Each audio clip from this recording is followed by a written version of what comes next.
What's up, everybody? This is Logan Hanks, the Living Fully Loaded podcast. Got an awesome guest for you guys, and it's somebody I've been following for a while. I heard of him through a previous guest, and that was Ben from Skill Set. And Ben's become a great friend of mine, and he recommended you highly, and that is Mr. Jeff Bosley. Jeff, you are, man, I tell you, you've got an impressive resume across the board. I was trying to think of how I would even kind of tailor this in because, all right, for one, awesome special forces, Army special forces. I mean, that right there is awesome in of itself. Then firefighter, and then actor. I mean, so dude, you are a man of many hats and talents. I'm glad to have you on the show. Oh, it's awesome to be here. And that's not just the thing to say. To have been, it's been is one of those people where, in this world, especially the one we're currently living in, there's a small group, and I hate to use the word tribe because it's been beat to death, but it's pretty accurate, where you can blindly trust that 2 degrees of separation.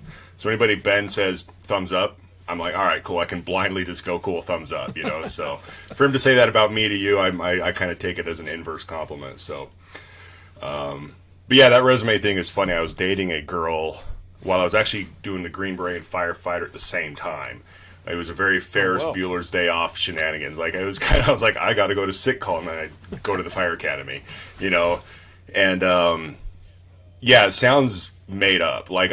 There's guys that have done more and longer careers than me. Don't get me wrong, but as far as the sheer amount of cliche careers, like firefighter, Green Beret, actor, model, it's like people are like, you're full of shit, you're lying to me, right? And I'm like, no, I know what this sounds like, but I was dating her and she automatically was like, yeah, take it down a notch, you turn the lies off a little bit. I'm like, no, I know it's very cliche and they're all accurate.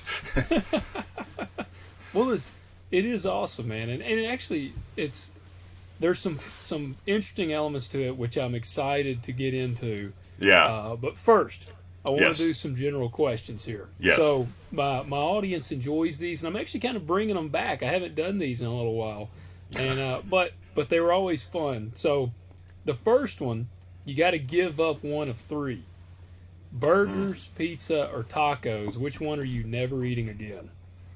I could get rid of tacos. I'm a burger and pizza guy to a fault, but yeah, that was actually easier than I thought it'd be. I thought that'd be harder, but see that one kind of hurts, man. Tacos is like burgers. I can't give up burgers. I can't, but pizza gets the axe for me every time. oh really? Yeah, no, I just had to think about what have I had most recently, and it's been a long time since I've had tacos, so I guess I've accidentally got rid of them. But you throw a good burger or pizza in front of me. Yeah, it's diet debauchery. So you're not a Taco Tuesday kind of guy. I could care less, but I like them. Don't get me wrong. I have some fish tacos at a cool seaside cafe or something. I do like those a lot. But no, I don't revolve around tacos. But you give me Man. a 6-pack of Sam Adams and a shitty Pizza Hut pizza, I'll be okay with that. Hey, I get you there, man. I got you there. All right, other one, man. You got to watch one film for 24 hours in a row. What are you watching? That's tough because I probably have done that. I would just go what I'm on a current kick with, and I would probably go with, because it's almost 4 hours long. I'm currently still in love with the Zack Snyder Justice League cut. I'd only have to watch it 6 times because it's 4 hours long. Yeah. But yeah, that's a turn your brain off, eat popcorn, and if you're a movie nerd, or depending on your comic tribe, it's something you could just numb yourself to and watch. Well, all right. You've piqued my interest here. All right. So I'm a Batman fan. I'm a big Batman fan. I got a lot of the comics. I enjoy the. I'm looking at a Batman statue joke. right over here. I got the Killing Joke. I got my Batman 50. I just got who's the graphic novel guy? Frank Miller. Yes, it's like a Frank Miller 3-dimensional statue based off the Frank Miller drawing. Not Frank Miller. God, who was the Batman artist? I'm butchering it. I'm making my Batman fandom asinine right now, but Continue. Well, we both are looking bad because I can't think of it either. So you're not. Maybe it is alone Frank here. Miller. Did Frank Miller do Batman? Any graphic novels? He did some of them. He did some of the Batmans. Yeah. Because I've got some of them because he was the guy that did Sin City, and Yeah, and that's what I'm thinking of. But like, so there's two cartoons. I've got I think. phone right here. I know we have these talking boxes of knowledge. It's Dark Knight, or it's the Bat. They did two graphic cartoons, two splits. The Batman. Dark Knight Rises, and they did it in a 2-part series on HBO, and it's based off of this graphic comic, where Batman versus Superman, where Snyder got his Batman versus Superman source material. All right, the Dark Knight graphic. Well, yeah, Frank Miller. It was Frank Miller. Dark Knight All right, Returns. that's the one. Yep, that's the one. Anyway, so I just completely interrupted you. No, well, so. As I said, I'm a fan of them, and I've loved all the movies. I even enjoyed the terrible ones with George Clooney and which I'm an Arnold fan. Yeah, dude, that's what. Yeah, but I love Arnold Schwarzenegger, so I liked him as Mr. Freeze. But, yeah, but I have not seen Zack Snyder's cut because I was a huge fan. I liked Christian Bale. I mean, I loved Christopher Nolan's versions. My favorite one, now, and I'm usually in the minority here, but my favorite one was The Dark Knight Rises. I actually thought it was better than, everybody talks about the Joker with Heath Ledger, and he killed it. It's no doubt about it. He tore it up. But, man, Bane has always been, probably my favorite villain. Yeah. Because he's just this wrecking ball. And, Batman, I feel like he rarely gets physically matched, and so that scene when they fight down in on the catwalk. Yep, I know exactly. Yep. Oh man, Bane breaks his back. I mean, that was the coolest fight scene. I'm 100% with you, and I think the Joker just made the third one. The bar was so high that third one is still rocks, but that bar was so high you couldn't. It just was going to be overshadowed. But you are in the minority, but not for good. It's not for a bad reason. That third one's awesome. It's not like it's a piece of crap. It's just really hard to compete. So you recommend the Snyder editions? Okay, so going back, have you seen when you looked up that Frank Miller Batman? What is it? The Dark Knight Returns? Because the movies were Dark Knight Rises. Okay, so there's a graphic novel Frank Miller did called Dark Knight Rises, and it's a 2-part. You can actually watch it. I think it's on HBO Max, but they actually turned it into a 2-part series, graphic novel, cartoon movie. And if you watch that, and then go and then even the statue, I'm literally looking at it. It's so crazy. And then look at Batman versus Superman, and then if you watch the Zack Snyder Justice League, but more Ben Affleck nails that version of Batman. Whoever did the work, they went to that source material and nailed it. As far as even the cowl with the lower ears, not giant taller ears. Whoever did the research with Snyder and all that. I obviously sound biased, but you can tell if you watch those two cartoons I'm telling you about. They're an awesome watch if you just want to sit down, have a drink, and watch some badass Batman. And it's the older Batman, kind of like the Ben Affleck Batman, towards the tail end of his career, a little beat to hell, scarred and tired. It's pretty fucking awesome, dude. Granted, yes, it's 4 hours long. There's a lot of cyborg, but if you saw the Abortion Justice League, the first one, the one that was mass released, this cleanses that palette. That thing was such a disaster with Jeff. I can't remember the guy. He came over from Marvel to fix it because sadly Zack Snyder's daughter committed suicide, so they had to pull him off. Oh, so that's the whole backstory behind why he wasn't part of that and why it just became an abomination. So I don't know, you gotta like it, but to me, the Snyder nails the dark grittiness of Batman. You feel like you're watching a comic. I love the Bale Batman, don't get me wrong, but those feel like a cinema experience of Batman. Snyder, I think, makes it feel like you're watching a comic book come to life. There's just some shots. I just rewatched The Man of Steel the other day. I love it that much. And I'm like, oh my God, that is a frame. Now, I did, all right, he did The Man of Steel? Yeah, Zack Snyder, like, he started to do, it seems like, whether he meant to or not, he started to do, like, a Snyder DC universe. It seemed like he was doing it and everything went to hell, but, yeah, he did Man of Steel, he did, obviously, the Zack Snyder Justice League, he did Batman versus Superman, and if you watch Batman versus Superman after watching that Frank Miller cartoon that we were just talking about, you could tell, like, the fight scene between Batman and Superman, he took, like, frame-by-frame comic references, and so... Okay, well, that's... Love it or hate it, you at least like a guy that, like, honors that source material for, like, the deep nerd stuff, you know? Yeah. Well, all right, I'll check it out, because... Yeah. So what did you think of the new Batman, then? I have a few... I have a few thoughts, because it was so... There's this weird swing, and I'm saying this as a nerd. None of this, by the way, is actor wannabe Jeff. This is nerd. This is consumer Jeff. Like, they're working so hard at, like, making it real that it now feels like a guy that happens to dress as Batman in the real world. Like, you could have taken the Robert Pattinson guy and just made him a vigilante, like, in jeans and a t-shirt, and it would have done the same. Like, it lost the comic element, and it was like 95% reality. It was a guy beating people up, which was cool. Like, it was awesome as hell. I've rewatched it multiple times. Like, the car chase scene, I get the chills just thinking about it. That was just epic. You know, just seeing the Batmobile blow through an explosion. But it seemed like it was just too real. Like, it didn't feel like it was a comic anymore. You know, it was so good at being real, it became real, and it lost its comic origin. It just happened to be a guy in a Batman suit. You know, you could have easily just put you and me in a jean and a t-shirt and beat the hell out of some guys, and would have been the same movie. And add a lot of rain and you're good. That is true, and it felt like Seven, the movie Seven. No, thank you. I say the exact same thing. It's the movie Seven with Batman. I've said that word for word. We're kindred spirits. Like that. I did a review. It felt like Seven. Right when I walked out, I felt like I was watching Seven. It was rainy, and there was a guy beating the hell out of bad guys. Very dark. Yeah. I mean, it was.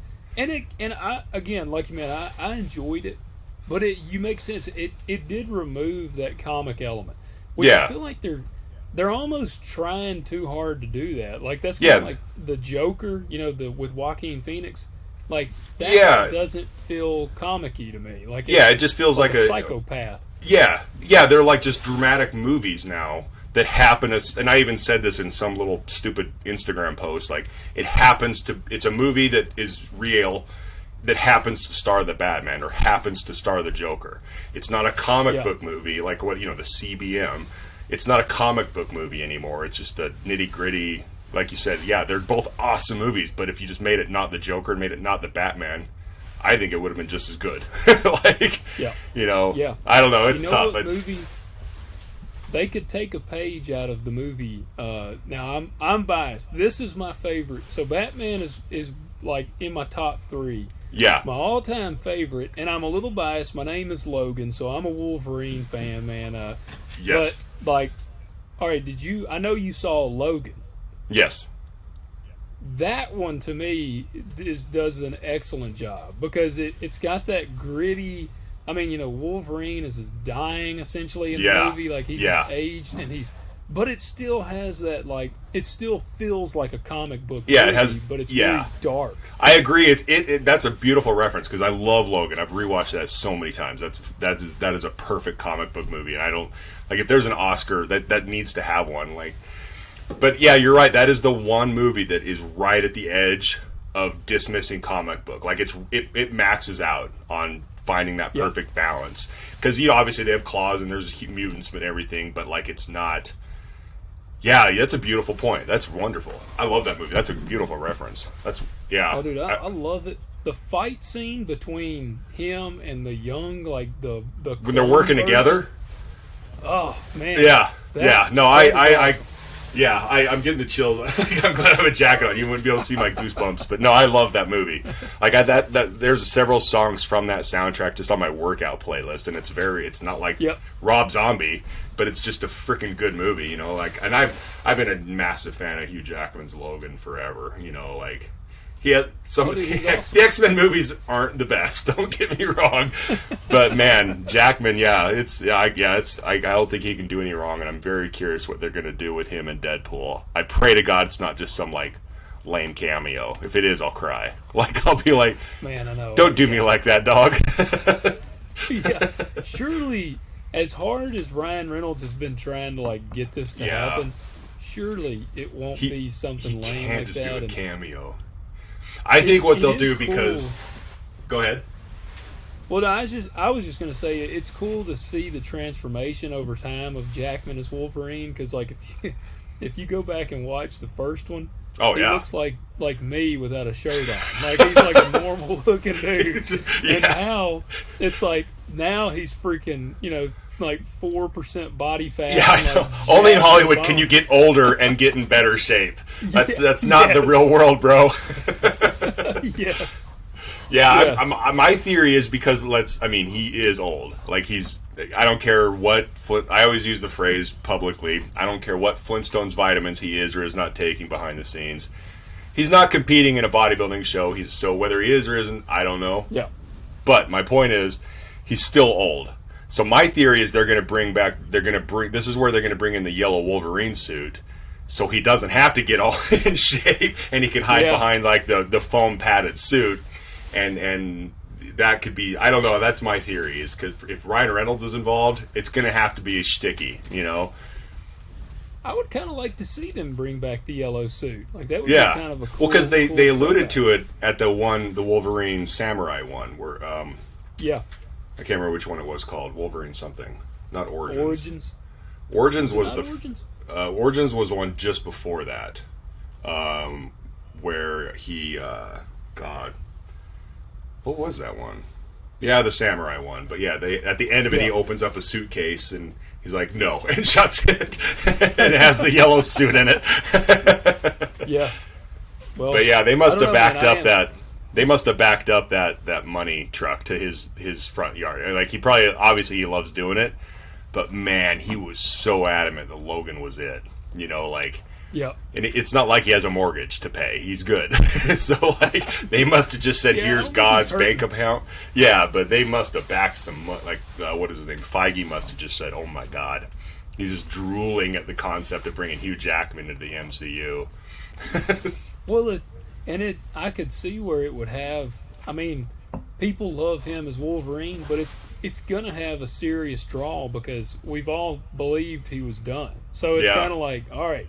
He's coming back and we're assuming he's coming back for one more. It's only going to be this time, and which I thought, we're schmucks. We're schmucks at the end of the day. We're gonna go. Yes. We're gonna go. I'll go to every sequel of every Rocky just because I'm a schmuck for a sequel and a schmuck for a shtick. They've got our number, man. They keep coming out. They're on Rocky 13 because people keep watching them. It's it's kind of like the Kardashians. All they want. Oh, yep. Well, I always say it's like the Kardashians. Like they wouldn't be doing it if there weren't people consuming it. So somebody's guilty of making it. I'm guilty of going to the shitty movies and paying my money to that ticket, and they're gonna wow, some idiot went and did it. Let's make another one. I'm like, ugh. Let's keep on. Yeah, we'll keep. Yeah, on I'll watch Expendables 30, and I will be there in the theater watching them in their wheelchairs or whatever the hell. Yep, but those movies check a necessary box to me, and I feel like we actually kind of got shown that with Top Gun 2. 100%. Because, I get it, man. I'm not an art kind of guy. I'm a movie buff, so I guess movies are art. So but I don't get into the art house style films. I grew up watching Commando, Predator, those. Exactly. And, yes. That's why I'm an Arnold fan, and so I grew up in those. And so Top Gun 2 and the Expendables, those to me are a return to that just. At the end of the day, man, dudes want to watch some testosterone-packed films. There's a reason John Wick is on the 4th one, and it's doing so great. It's not because people are like, what a masterfully artistic film this is. Exactly. It's not plot-heavy. Somebody pissed him off, and he's going to kill them all.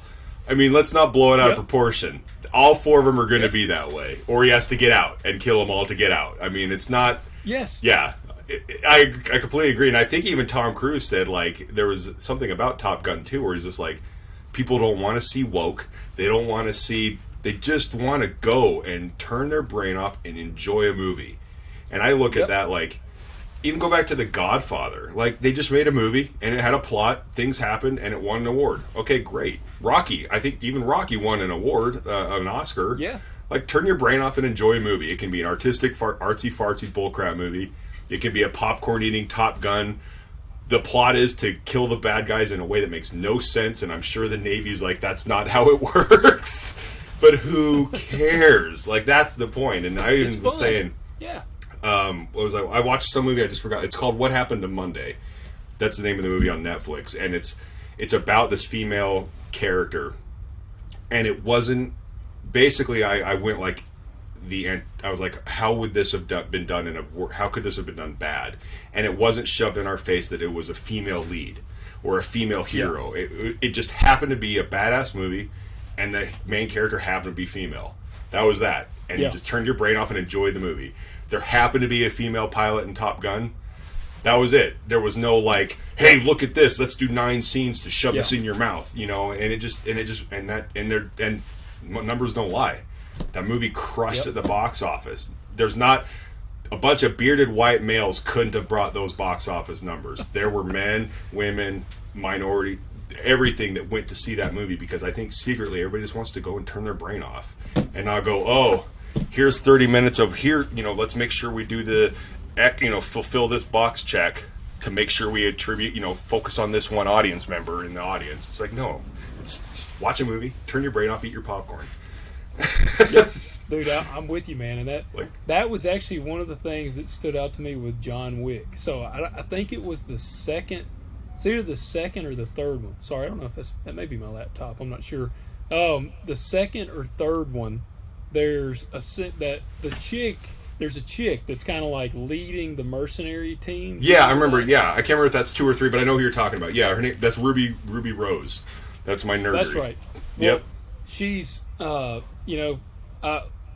from a realistic lens, I'm watching this, and she's ordering these guys around, and I'm like, all right, this isn't bothering me, but it comes to a part where John has to face off against her. And I'm like, all right, now he fought Common, you know, the rapper Common, pretty big guy. Yep. They have like this absolute hellacious duel, and I mean, they're both staying pretty in with each other. And I mean, this woman is like probably 100 pounds, and I mean, John Wick has been fighting 200+ pound men that are like skilled, so I'm like, he better not get beat up by this chick. And they did it right, man. He goes up there and they go to fight, and he literally like grabs her and throws her into like some glass, you know. So they at least stayed true to, you know, they were consistent. Yeah. Yes. Like, I'm with you. Like, even if he spent the whole movie getting his ass kicked, and then she kicked his ass, fine. And it's not because she was a girl. It just, that's who he happened to fight. But he was kicking everybody's ass, and she came up and she kicked his ass. Or he kicked her ass, too. So I like the continuity, at least. That if it were like, I thought it was going to go the same way. Like, he's kicking everybody's ass. Every badass under the sun, male, female, monster, or whatever. And then this random person, because in the script it says, smaller person kicks his ass. I'm like, no, I can't. My brain can't handle. Like, I don't care that it was a girl. I don't care if it was 100-pound small 16-year-old boy. I'm like, he will win this fight. Don't feed this to us, and do it because you're supposed to. And I remember that too. I was just like, yes. Oh yeah, I mean, he did. He pretty well manhandled the situation. So, you know, and like you said, it was consistent, and so. I appreciate that. Well, man, all right, so we've had a break. We got way off track. I'm so sorry. I'm so sorry. No, dude. I get on the nerd talk, and I reveal my non-badassery. Dude, my audience, they love this stuff, man. Like, I'm notorious for chasing rabbits on the show. That's what I like to do. Great, and I'm like a squirrel with a pen light, so we're not going to get anything done. I feel like there's already going to be a part 2 we're going to have to do on this one, but we've kind of alluded to your love for film, but I want to take us back to where you started, where you grew up. Yeah. And because I want to trace the line of kind of all the different paths you've taken, and then kind of how they all led to where you 100%. Are now. actually, this is the first time I've answered it this way. There was a show, and I've since forgot what it's called, and I'm completely bastarding it, but I think it was back on Showtime, and it was about a kid who based his whole life off of TV he watched growing up. I'm gonna have to look it up because this is a creepy parallel. And I was that kid. I wasn't like a piece of crap couch potato, but I was obsessed with TV and film and movies or whatever. Not like I was in home in my backyard. I'm not going to say I was like M. Night Shyamalan with my 8mm making movies in my backyard. Like, we did some of that stuff, but I'm not going to blow out of proportion. But I same thing. Commando, Predator. Like, I just was obsessed with getting, like, even now is the artsy-fartsy side of me. I'm like, I just want to see or make things that make people just forget their brain for 2 hours. Yep. They forget their cell phone bills. They forget their marital problems or whatever they need to forget. I don't care if it's artsy-fartsy or if it's the Commando Schwarzenegger making shitty puns. 2 hours of turning your brain off. And I was that kid. Like, I just was obsessed with that stuff. And so I grew up just watching movies all the time. And part of it, like, even when I go to the Green Beret thing, I happen to not watch a lot of Navy SEAL movies, even though they were in everything back then too. Don't get me wrong, but I do remember the Green Berets. Rambo was one, and that one I'll never forget is when he's like, when like they're on the rocks on the first Rambo after he's killed some people, and there's like a sheriff that he shoved out of a helicopter. He's like, "Oh, Green Berets, man, they're real badasses," and I'll never forget going, "I don't know what that is, but that's what I want to do." That's what I want to do. Yep. And so, like, all my decisions in life have been probably some seed from the movies, which is probably not the most, like, admirable decision-making process. But it's just the thing I was saturated with. And, you know, like, I was raised by a doctor. He's a very down-to-earth doctor. His dad was, like, a dirt farmer in Nebraska. You know, our cars were a Suburban and a Subaru. You know, they weren't like, we didn't have like 3 Mercedes cars. He was a very Idaho doctor. I was raised in Idaho, so he was a very down-to-earth doctor. Luckily, as a result, you know, I was lucky enough to have a stay-at-home mom that didn't have to work. And I was even telling somebody this week, like, I'm very fortunate I had a very neutral life in a good way. I didn't like grow up on the mean streets of Idaho because I don't think there are any. But you know, like I'm very fortunate with my upbringing. But I was like, I think there's a difference between well taken care of and spoiled. Like they took care of me, you know, and I was fortunate for that. I didn't have massive trauma.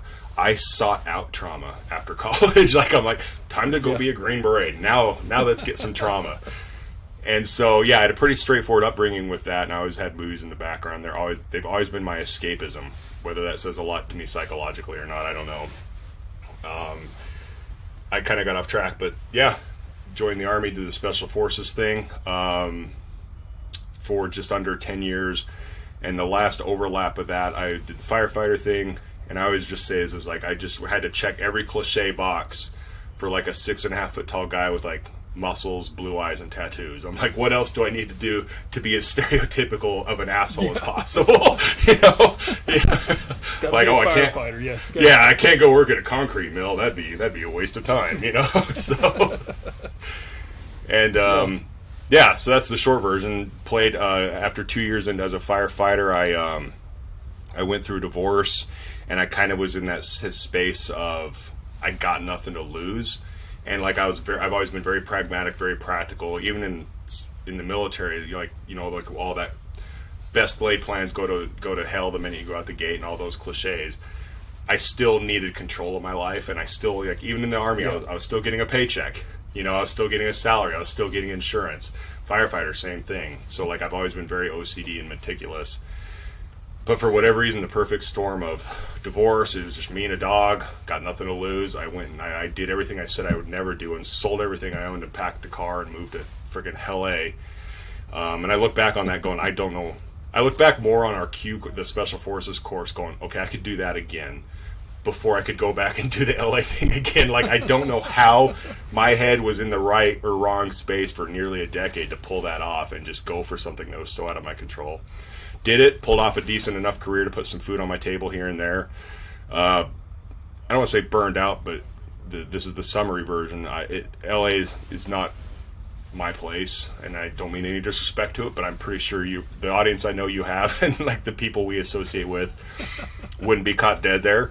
And it was killing my soul. Like, there's only so long you can do something at a sacrifice for what you want for the cost. It's it's hindering. It's what it's costing you, and the scale was getting way disproportionate. So moved to Atlanta because that's like Hollywood 2.0.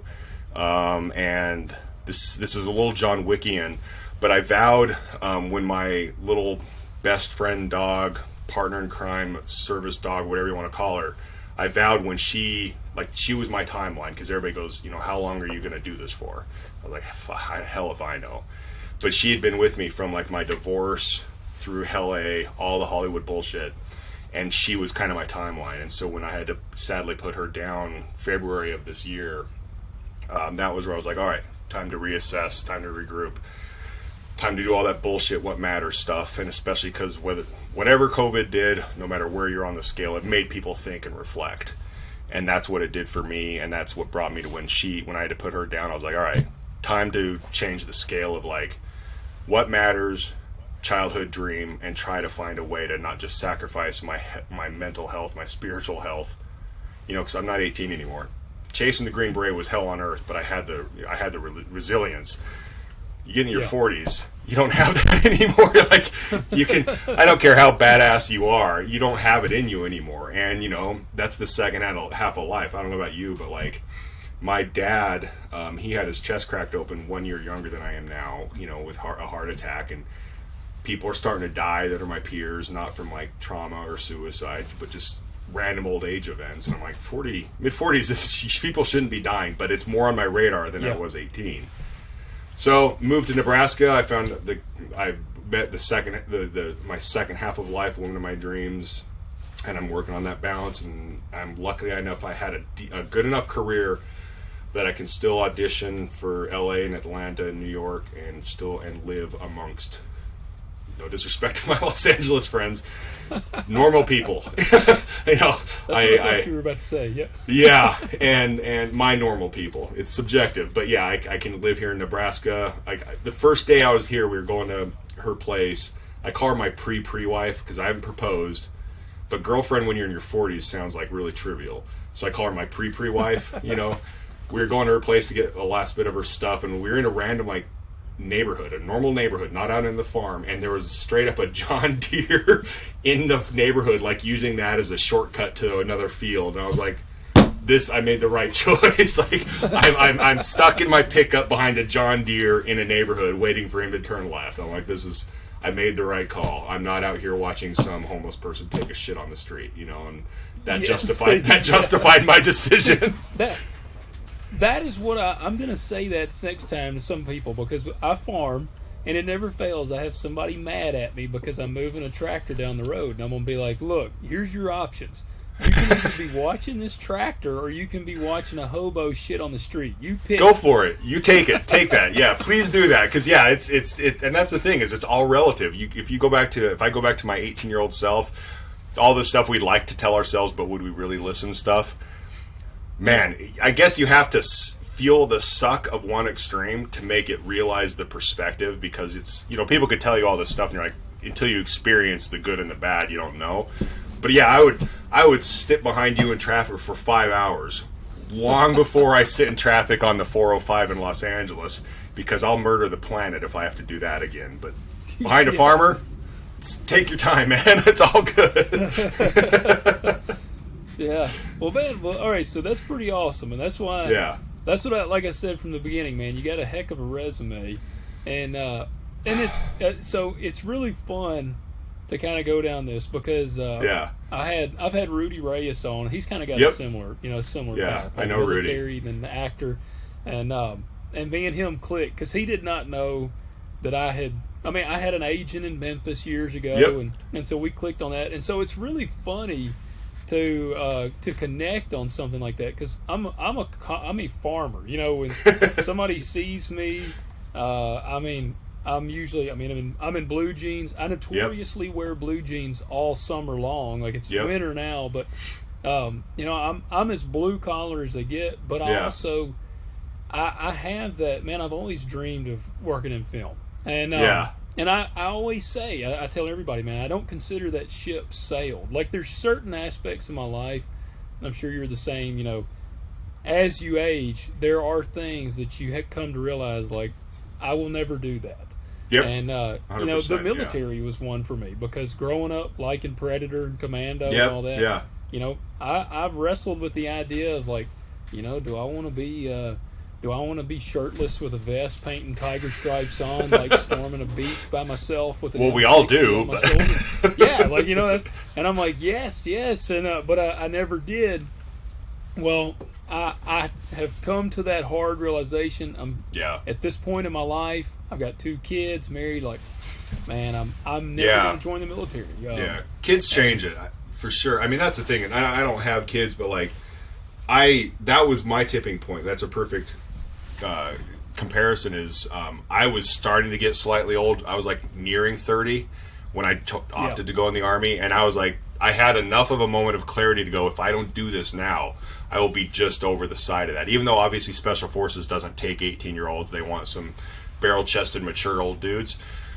But I was at that tipping point where I was like, if I don't do this, I know I won't. And it was more like that whole, all dudes are this way, is like calling your, you know, forgive my language, but calling yourself, you're like, you pussy, if you don't do this now, you're a coward. I'm like, yeah, but once I tip 30, I might actually lose that argument with myself, you know? And then you throw in kids in the mix. Like, I was at the time with a woman, we were together for 12 years, married 6 of them. And so, like, you still factor in your wife or your significant other. But I love kids. I've helped take care of some of my best friends' kids. But, like, you throw a kid in that mix. Like, I look back at my military career, and obviously tons of my brothers had families and kids and everything.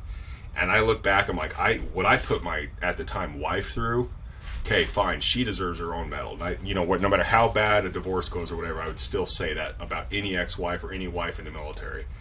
That's not like I'm not trying to get pimping points here or anything, but I would genuinely say that. But you throw kids into that mix, like, it's a whole nother. I don't know what it's like, but you have a human to take care of and keep alive. At least a wife, she can do that on her own. Yeah. You know, so I'm not saying anybody that has kids in the military is a selfish asshole. I'm not saying that at all. But there's an element of, like, holy shit, you are now trying to, you know, you make it a choice of self-sacrifice for your country or for weaker people that need the help or whatever, but actually at the expense of weaker people that need your help, that are your blood, you know. And that's I'm so glad I didn't have to make that decision, because if we had kids, I don't know if I could have done it, you know. So I commend those who choose not to because of it, and I get that, and I commend those who do it and have kids, you know. It's just like, I don't know. Well, I don't know how, man. I've thought about that before. Like, I mean, just going out of town. I've gone out of town, like, to different events and stuff, and I'll leave my wife and kids, and I'll be gone for like a couple days, and I'm like, gosh, man, I hate feel bad leaving my kids, you know.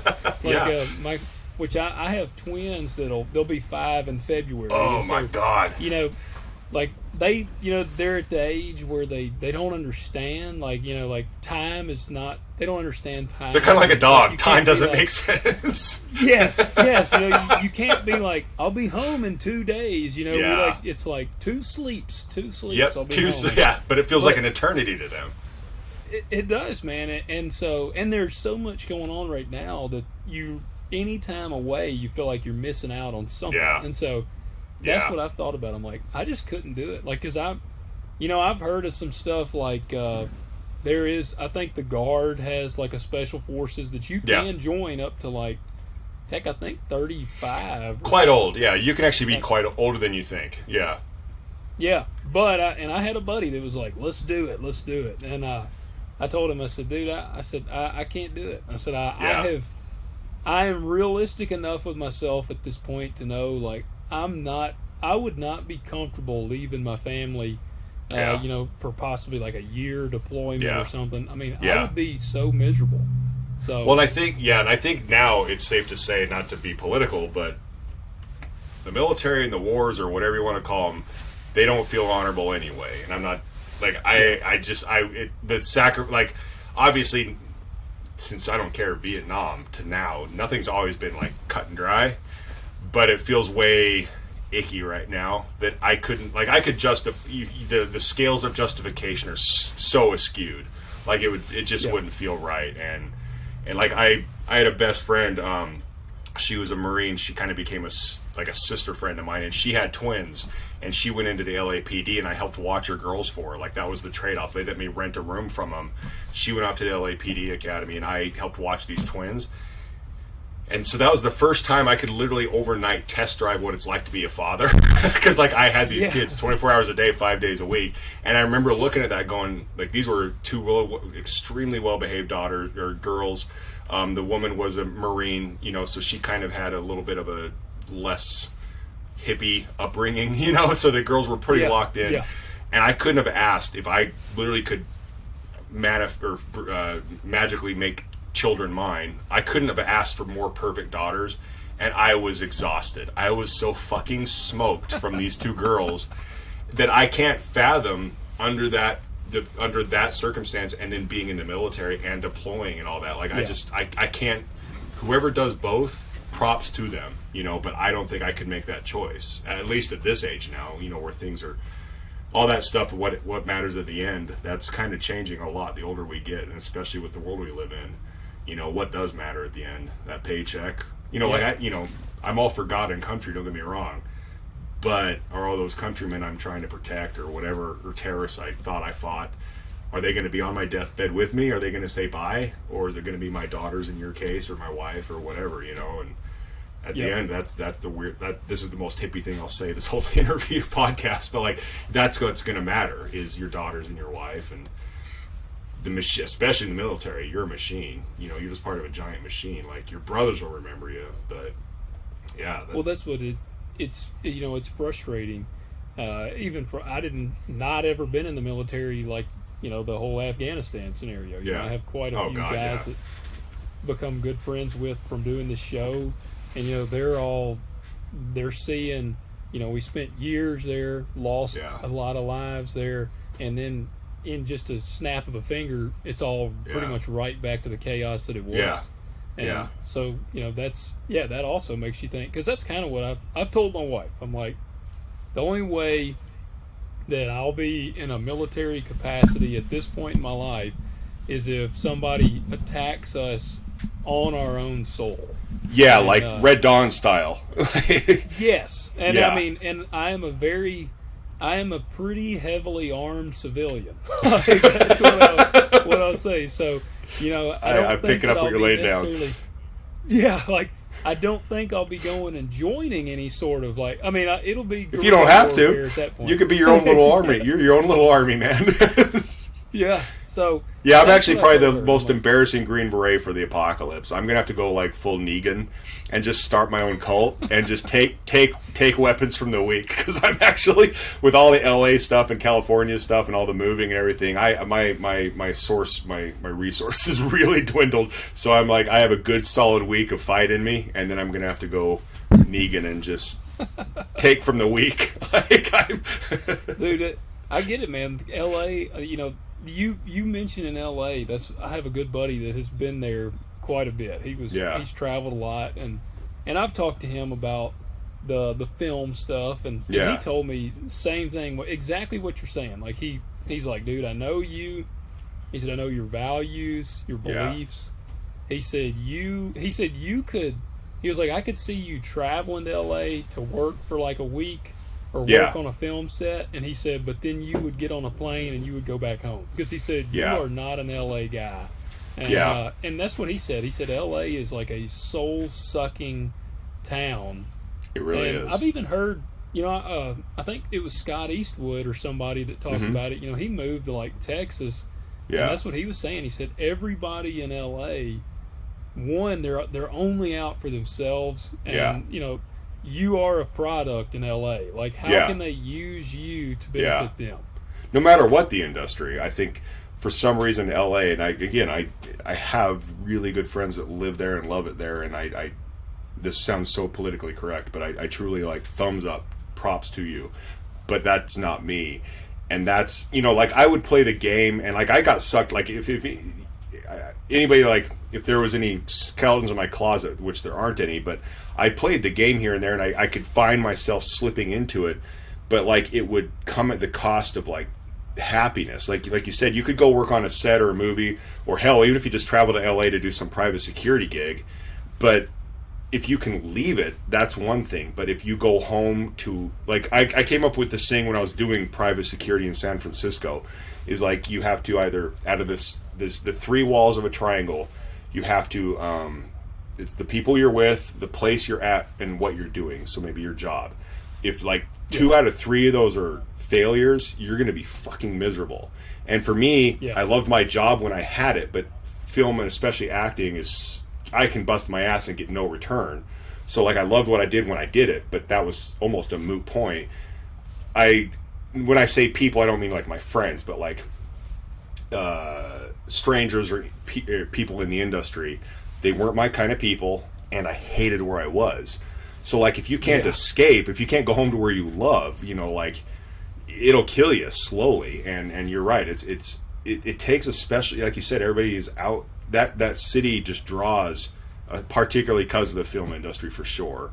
But whatever it is, that city draws it's just weird. Like it's so rude. I'd rather have a straight on like gun battle, because there's more black and white honor in that than some of the shit I dealt with there. And you can't even put your fingers on. Like some of it's just straight up like malice, and you're like, oh, this is pretty dark shit.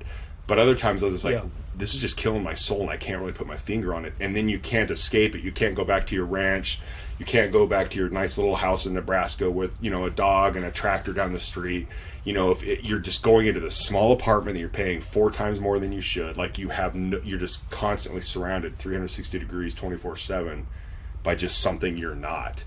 So like it's and I have a lot of military buddies, particularly one that I'm thinking of while we're talking. And he has a great career there. So that leg in my little triangle thing, he has an amazing career. He doesn't like it, California, and he's okay with the people he works with.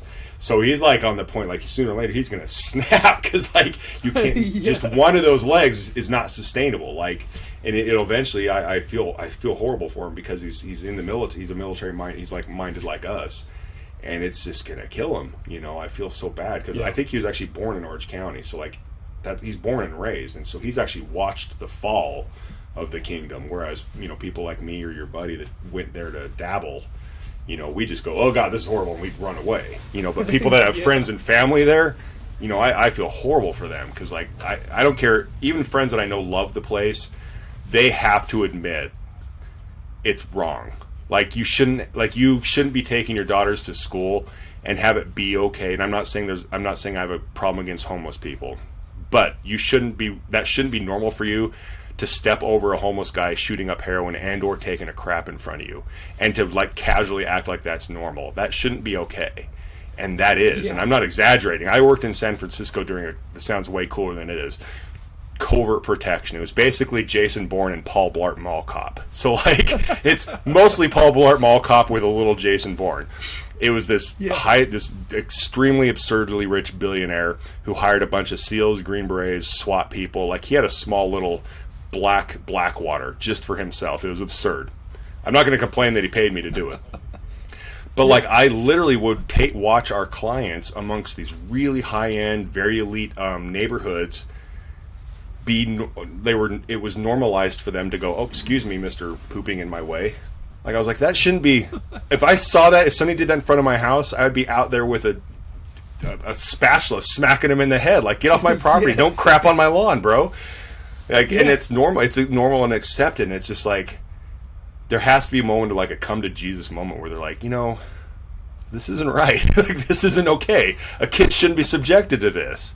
Like I saw more honor and code and dignity in random places in deployments than I did in San Francisco. Like it was just, and that's saying a lot. Well, that's, you know, Mike Rowe. I follow him, and he put up a video one day. I love that guy. And he was, dude, I do too. He was walking down the sidewalk, and there was a couch on. He lives in San Francisco, doesn't he? I think so. Yeah, I think he lives on the outskirts. It was just literally this couch on the sidewalk, and it was on fire. And he put like just a normal day in California. Yeah. Like, And nobody was even thinking. Well, have you seen that like kidnapping video where like they staged a camera across the street, and they had a kid that was in on it, like they hired a kid or and whatever, people didn't pay any attention. and they just watched him get kidnapped in an alley. That is not. There should be 6 fucking bearded dudes pummeling that guy, but they're like, oh, I don't want to be part of that. Like that should mean I don't care what your belief system is. A kid should not be allowed to be kidnapped in broad daylight. Like that just that to me was like that's the litmus test. Like something is wrong in that environment. If that happened here, what is wrong with it? What's that? What is wrong with L.A.? Like, what do you think is broken with L.A.? Like, I honestly just tried to decipher it. I think, and this is just off the cuff here, I think just like anything, follow the money. And that city is, I'm obviously cities are business, industry and business, it's all money, don't get me wrong. We all got to put food on our table. But that is, to me, purely off the cuff here, like, that is such a disproportionate extreme of money. Like, the amount of just wealth laying around, and then people get, the more wealthy they get, the more protective they get, the more intense they get at keeping that, making more and more. And like you always hear the thing, and I always think it myself of, when is enough enough? Like when you hear about all these, whether it's a conspiracy theory or not, but like when like some crazy billionaire, like why do they need more? Why do they have to sound like a Bond villain when it comes to all their crazy plans? It's like, why can't you just sit in your compound? Your interest makes more than some people's yearly salary. Just sit and enjoy. Why do you have to do this Bond villain, twist your evil mustache? Why do you, like, stops? Even if there's conspiracy theories or not, but like, step out, enjoy your wealth, and go away. And I think LA is just, you're not going to hear about that here in Omaha or small town Lincoln, Nebraska. Like it's just, I think it's just such a highly disproportionate amount of wealth and risk to get that wealth that it just, I don't care who you are, it eventually just fucks with your psyche.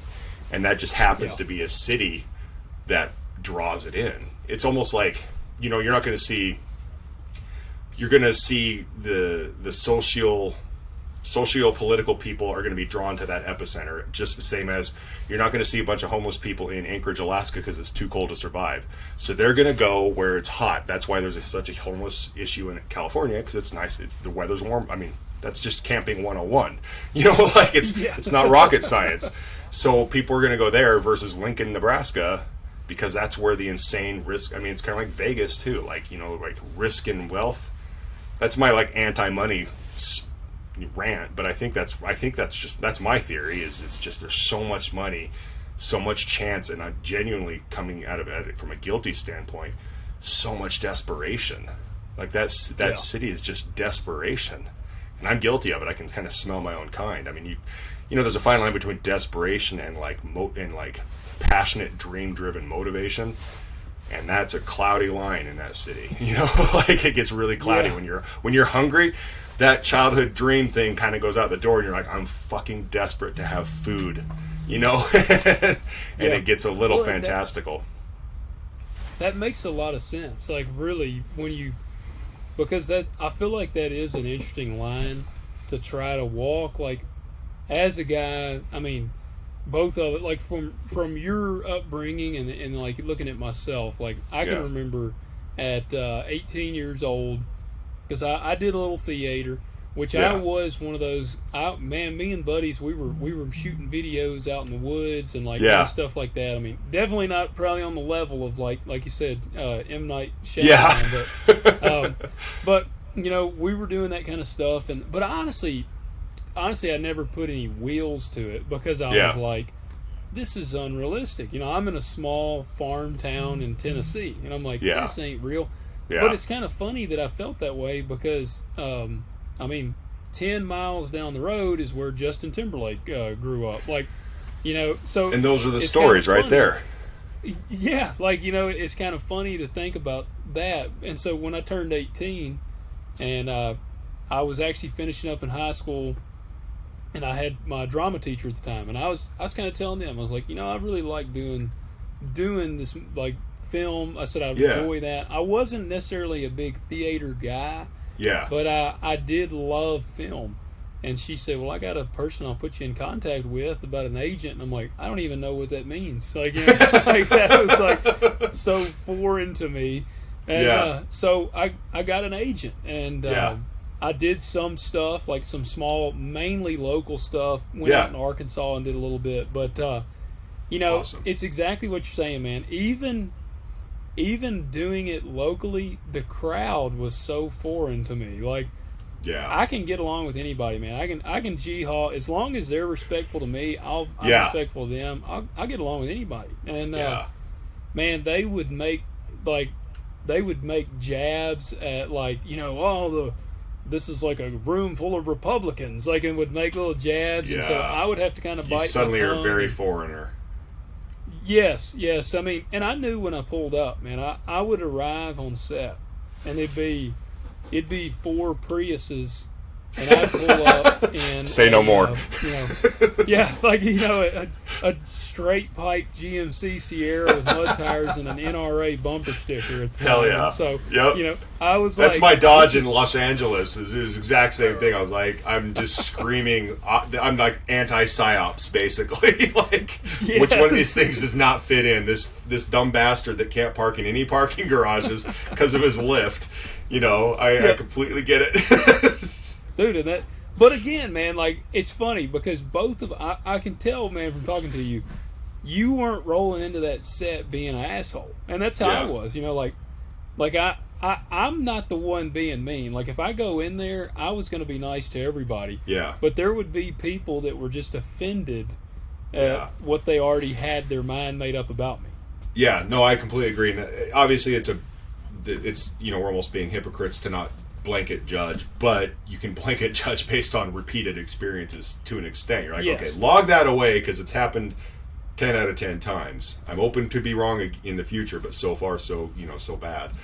But yeah, I was the same thing. Like, it was kind of for me where I noticed the exact same vibe and all that.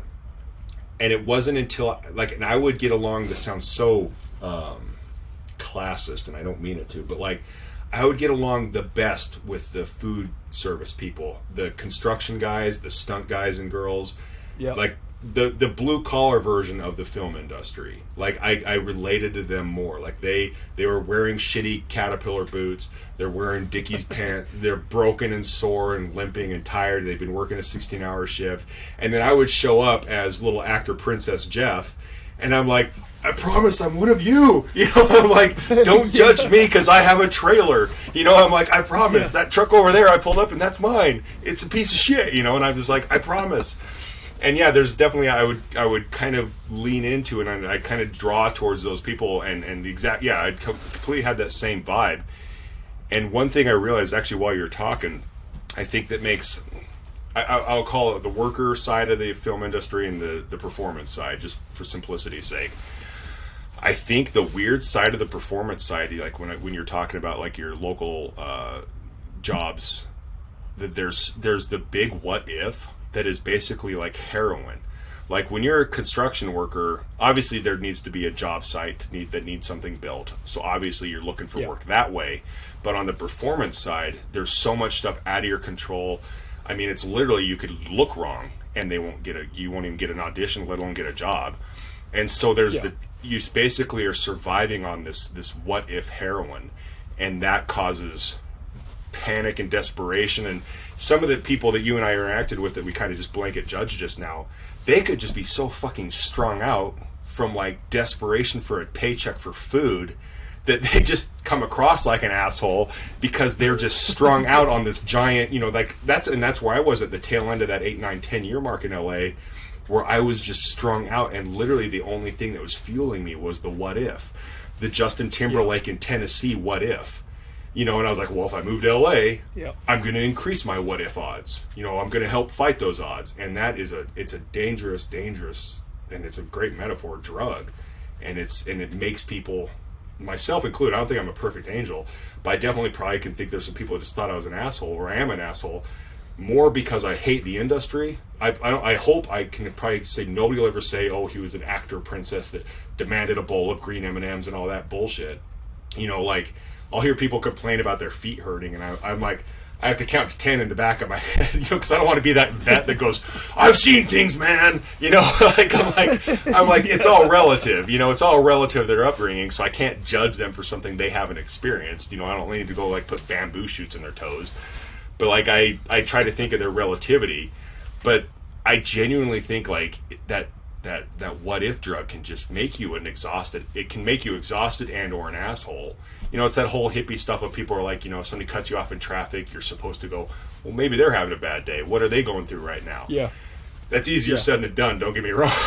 Like, that's way easier said than done, but you take a whole city that's fueled by desperation and money, and they need food for the low end. I'm not talking The Rock here, but they need food. Yeah. They need money for food. Polite and courteous when they show up on set is probably the last thing on their mind, because they're like, cool, I haven't worked in 6 months. This is great. I can't wait to finally eat again. Whereas the set guy, the set construction guy, the stunt guys, I very, very loosely say this, they have a little bit more reliable, a little bit more say in their career, because they don't have to audition. They don't have to have a look per se. The set guy's like, hey, can you build? Cool. I don't care that you look wrong. We don't have to have, like, all of our set construction guys have to be 5'8" and blue eyes, and it's just like, no, they just fucking build a set. But literally, Hollywood is based off of discrimination, aesthetic discrimination, and you can get away with it. Like, if they need a 5'8" actor with blue eyes and slightly balding hair and a gray beard, great. I'm 6'5" with those things. I literally can be discriminated against for a job because of my height, and it's okay. And I'm not knocking the system. It is what it is. It's like, I don't want a 5'2" superhero. I want a 6'5" superhero. So I get the discrimination, but it's the only industry where they can literally discriminate and get away with it legally. So it's it's soul sucking. Like you said, it's soul sucking, exhausting. And so people like us show up on set. I remember one day I was actually literally helping a guy put folding chairs up from lunch. And he comes up to me, he's like, don't do that, I'll get in trouble. And I was like, no, I don't mind. He goes, no, legally I'll get in trouble. If something happens and you get hurt, this is a word I despise. They say you're talent. I hate that word. It sounds so fucking douchey. But they go, you're talent. If you help and get hurt, I can get in trouble and fired. I was like, well, no, I want to help, but I was like, I also don't want you fired. So I'm like, I guess I have to step back literally, because I'm watching this one guy fold up hundreds of folding chairs. It's just, again, I'm not saying I'm fucking perfect. I have days where I just want to sit back and have people bring me food. That's a great existence, don't get me wrong. But also there's days where I'm like, I can't, just watching somebody work, like that's against, like especially the military. If you're watching somebody work, you better at least fake brooming. You better fake like you're sweeping. Like you better do something. Yeah. Yeah. No, that all makes sense, man. I mean, again, it's funny our connection, because that's how growing up farming and things like that. That'd be like me watching my dad work. And like me just sitting there, that would have never. Yeah, never. You better act. You better at least act busy. And that's what is great. And I'm gonna kiss my dad's ass a little bit, but he was an ER doctor. But for whatever reason, their dad was a principal, I think, over in Holdridge, Nebraska, at a small high school, and he was a straight up farmer. And for whatever reason, more my dad than I think two of his other brothers got that was instilled in him. Like my dad, he infuriates me, so I know I'm not kissing his ass, but he's a freaking genius, and he could Bob Vila anything without reading it, researching it, studying it, or understanding it. And I was the gopher, I was the flashlight holder kid, and I better know what I'm doing, or I better at least act busy, because if I'm not, he's like, son, I'm like, why can't you be a rich prissy doctor and go buy me a toy? Meanwhile he's teaching me how to, and it's not till you're older where you're like, oh, I really appreciate my dad teaching me how to install sprinkler systems. How, like my pre-wife and I have a home together, and I can actually, probably a good 80-85% of anything that happens I can fix, repair, or upgrade without calling somebody. And that's because of my ER doctor dad, who had a similar upbringing, where if you weren't busy, you better find something to look busy. Yeah. Yeah. Yep. But, man, and I think, I like to believe in an industry like the film industry, or something like that. With our backgrounds, I feel like that's actually a leg up, because we're, I always kind of look at somebody. Well, The Rock, you mentioned him earlier. Yeah. The Rock, he talks about, like, if he's going to do anything, he's going to, like, outwork everybody. And from what I've heard, I think he's a pretty freaking hard-working dude. So yeah, that is a pretty good strength. I agree, and I think the thing I've noticed is it's weird because I have two schools of thought on it, and I'm basically my own worst enemy when it comes to it. Because from what I understand, and this is a little judgmental, and I actually have 2 degrees of separation from the covert protection guy that covers the Rock's security detail. And yes, he works his ass off now. Don't get me wrong. You can't get where you are and be lazy, where he is and be lazy. Yeah. But he's got to admit, he has 3,000 assistants running his life. So it's a little easier to be the hardest worker in the room when you don't have to worry about your cell phone bill, taking your kids to school, paying the mortgage. Like, these are things he literally can brain dump. Granted, he has other problems that we don't have. You know, he's like, oh, I got to do a press junket. I got to make sure I make $1 billion in China this week. You know, so like, I get it, but at the same time, it's much easier to be the hardest worker in the room. Like, I look at it like a deployment. Fortunately, and you know, even though we're divorced, I would give my ex-wife massive credit. Like, I didn't have to worry about what was going on at home, so I could just go there and be. I had 1 or 2 things to worry about, and that was it. And it was much easier, so to speak, to do that. But the minute I got home and we're back to like, I got to mow the lawn, she's got to pay the mortgage. It's a little harder to be the hardest worker in the room when you have 5,000 other to-do list things, you know. So like, that's true. Yeah, he's not wrong, but I also like it's very relative because it's like, you know, when he says he's like, back when I had $7 in my pocket. Meanwhile, he's posting his. I sound like very anti-rock, and I promise I'm not. But I think he's lost his reality with his audience in that he'll post a video like, you know, $7 Productions. Meanwhile, he's saying this video from his traveling private gym. Like, you can only go back when I was X for so long. Because now, you know, I almost feel this way about the Green Beret thing. I've almost been an actor slightly equal or two or longer than I was a Green Beret. So it's like, at what point do you identify as something? I don't look at The Rock anymore and identify to him as the pre-WWE, WWF broke $7 guy. You know, so it's kind of like, but like you said, the work ethic matters. I know all the military guys and girls in LA, like there's a little contingent, if you will, of military people, especially in the stunt community, that are known because they're known to be there on time. They're like the things we learn, whether it's small town upbringing or the military and or law enforcement, those things translate. And it's ironic because to us that's a normal default, where we're like, you're supposed to be on time, you're supposed to be polite, you're supposed to say sir and ma'am. Whereas you say that in a place that never happens, you're like a god. They're like, oh my God, somebody that's polite and works hard. We're not used to you. And it's like, wow, this is you're like, this is amazing. Like, this is the easiest job ever. Like, I'm actually getting paid not like $903 for 8 hours to be polite, you know, and actually pretend like I'm doing my old job. So yeah, I know like tons of my stunt jobs where it was a stunt specialty where I basically had to act like I would. Like, I played more SEALs than I have Green Berets, which is embarrassing. But like, those are called special skills stunts, where basically you're just running around and shooting a gun or on a, you know, like on a speedboat or whatever, and you're like, they look at you like you're a god, but you're just a hard worker. And so I've noticed, because my slight overlap with the stunt community, that's valued because that's where that is also a thing. It's being on time, being polite, being humble, being confident and not cocky. Whereas on the performance side, for some reason, there's no rules, there's no boundaries, there's no upper limits or lower limits. If you're a cocky, artistic asshole, people are like, well, that's just his process. In our worlds, if somebody came to your ranch and you're just trying to make a transaction for something on your crop or whatever, and he's like an asshole, you can't go, well, that's his process. You know, you can tell me, like, fuck off, I'm going to sell this to a nice person, you know, and it just, it's the weirdest thing. There's some weird forgiveness when it's a performer, you know, and I'm like, no, you're not a performer, you're an asshole. You know, there's a difference. It doesn't matter that you're a performer. That was a long tangent. Does it take you, do you think it would carry you further being a nice guy, like in Hollywood? Like, I know that it's going to be, and I asked this question because, back whenever I had the agent, I went to an acting class in Franklin, Tennessee, right outside of Nashville. Mm-hmm. And this woman that led the class, she had cast what was that movie? Country Strong, I believe, with the dude. He was in Four Brothers with Mark. Yeah, I know exactly what Wahlberg. you're talking about.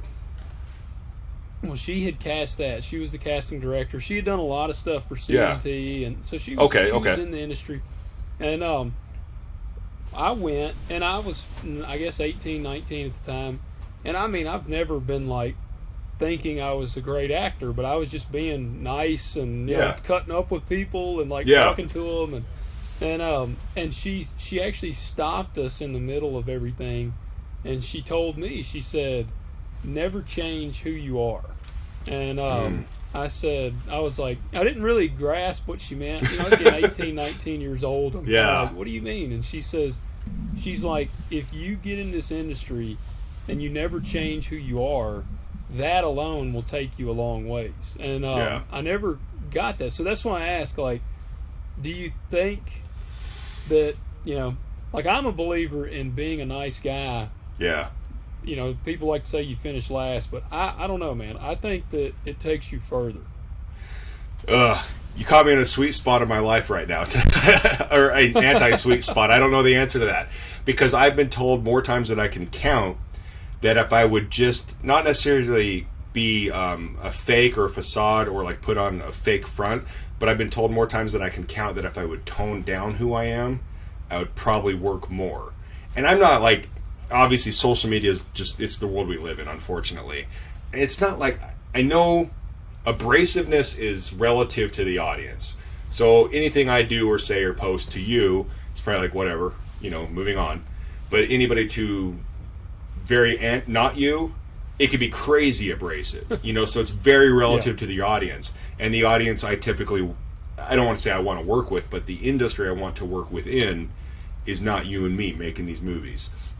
So I've been told many, many, many times by many degrees of reputable people, if I would take it down a notch and like not mute myself, but like kind of vanilla myself a little bit more, I would work more. Just do they mean sheerly like politics a little bit, like even gun stuff. Like I'm not like you can go to me and get an idea who I am, and it's not necessarily like crazy extreme. Like people like you or Ben or whatever, they can probably read between the lines. Like I try to be kind of clever, but it's also if you're just ready to go to something, you're like, oh, here's a picture with him with a gun, he's probably a psychopath. It's like, well, I could automatically lose work because they're like, oh, he's obviously a big gun fanatic. It's like, you know, and so it's tough because I'm also, like I said, so from a business work standpoint, I see, obviously, being an asshole isn't going to get you more work. So being nice and polite, yes, I'll agree with that is good. But to kind of deviate to the cousin answer of that, of like being who you are, in this industry, sometimes for people like us, I think it could be a hindrance. But now where I say it's an interesting question of the current phase of my life I'm in, I'm also at the phase of my life, like, if you asked me that when I first moved to LA, I'd be like, I will psyops this industry and I will play whatever game you tell me to play. I'm true to myself, but I will act like I'm X, Y, and Z to get this role. You know, I won't be malicious or stab my friends in the back, but I will just go to the cusp of that. Now I'm on this weird tipping point, like we touched on earlier, of like, what's going to matter at the end of the world when I'm laying on my deathbed? Was I true to myself? Yeah. Will my mom be okay with what I've done? You know, will my politics or my beliefs that I muted on social media, you know, will I feel I was okay with muting those things, or will I feel like I betrayed myself by muting those things? I'm on that sweet spot now of like, I don't know the answer. Because I nice guy, yes, always. Like, nobody's going to want to cast an asshole, because I think no matter what business you're in, even in Hollywood, you constantly hear, like, you want people you want to work with. Like, I've heard that from casting directors. Like, and I would actually argue, yes, talent is great. I don't think I'm, like, some God-given performance actor. I've been given constant good reassurances that for people I trust, cool, great. But I've heard more, like, work ethic and courtesy and professionalism, that almost trumps or is way before the talent aspect. You know, so like, do they want to work with you? Great. If you're some name actor that's an asshole that's going to make the movie money, they're like, well, I guess we're working with an asshole. You know, but like, if you're new, it's not going to hurt to be nice and, God willing, talented. You know, so I completely would agree with you. Like, yeah, being nice. There are days I've even posted this. Like, I think it was a hashtag I went with for a good year or two in LA, where nice guys don't finish last, or nice guys finish last. And I played the Green Day song. Like, I was very much like, fuck being nice. This is not working out for me. But my version of nice was being who I am, which was kind of a detriment for the environment I was in. And so I don't have an answer currently, because if it worked as far as like success in Hollywood, I'd be doing this from a private mansion somewhere hidden in the back of Texas, you know.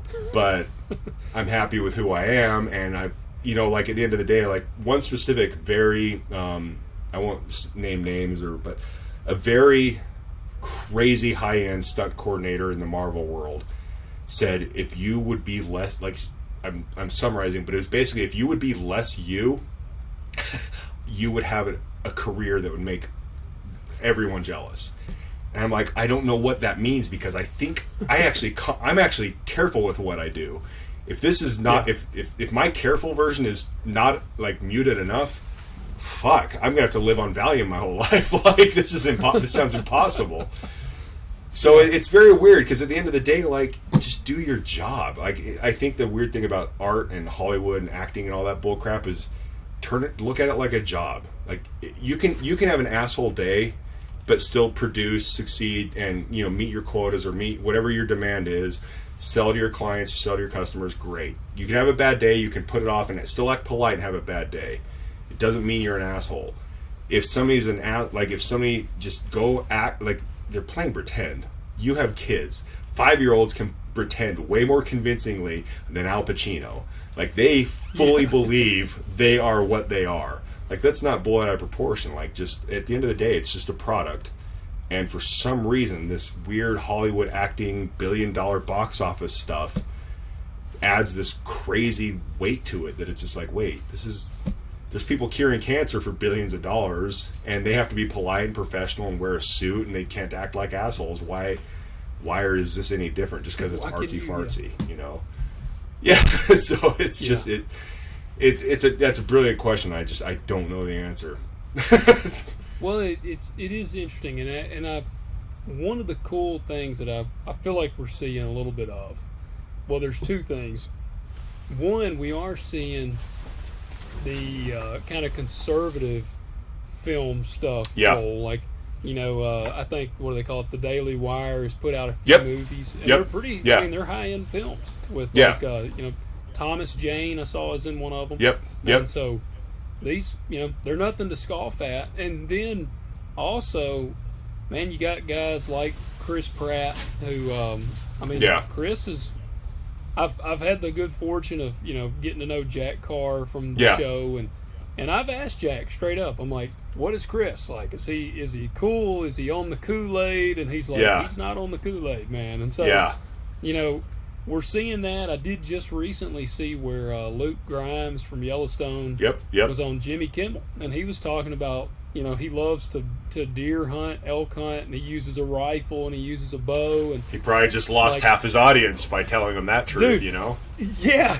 I mean, it's crazy it's funny to me that is something where they could lose their audience, because, again, this is normal. You know, it's normal. Yeah, exactly. It's not like they're like taking a stand. They're just like, I hunt and eat meat. Like, take it down a notch. Yep. You know, and it's so weird that there's so much weight. Go ahead. Well, are we seeing a shift? Are we seeing a shift in the kind of the culture? Like, I don't know if it's a shift, but I think I've always said, and this sounds jaded, and I actually I don't mean it to be as jaded as I am. But I look at a lot of people, and like I said, I truly don't mean this jaded or jealous or bitter. I actually mean this enviously, in a good way, not in a negative way. But, like, it's easier to have, quote unquote, made it, and then keep your stance, keep your politics. So you have to kind of either not necessarily be a hypocrite. If you're a hypocrite, that just makes you an asshole. Like, that, to me, you're just a hypocrite, obviously. But if to me, that's psyops. It doesn't mean you're lying or you're being a two-faced or a hypocrite or stabbing your friends in the back. But to go back to what I said, people that told me to be less me, If you're just kind of a little bit less and then quote unquote make it, and then you can be like, all right, now I've made it. You can't fuck with me. I'm going to be who I am. That's a beautiful place to be. You know, so I use this. I'm using this purely hypothetically. So I do not know. I've met Pratt twice at a gym. I know Jack also. So I mean, this is pure hypothetical when I say this. Highly, highly hypothetical. So Chris Pratt, when he was like on Parks and Rec, was he a little more muted? Did we see as many God speeches and all that when he was then? He was just Chris Pratt on Parks and Rec. He did get a career, and then he could say at major awards things talking about God. He could post videos about hunting sheep. Like I know the one with you and Ben where he talked about, here's the sheep alive, and then the next video was him eating them.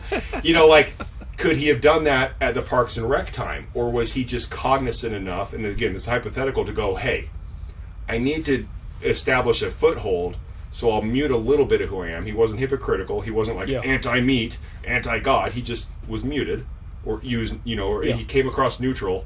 And then once he's like, I got a career, what are you fuckers going to do to me? Now I can talk about my belief in God. I can talk about my belief in hunting and sustainment with meat. You know, so like that's that sweet spot to me is like, sadly, newbies, I would still say I'm a massive newbie.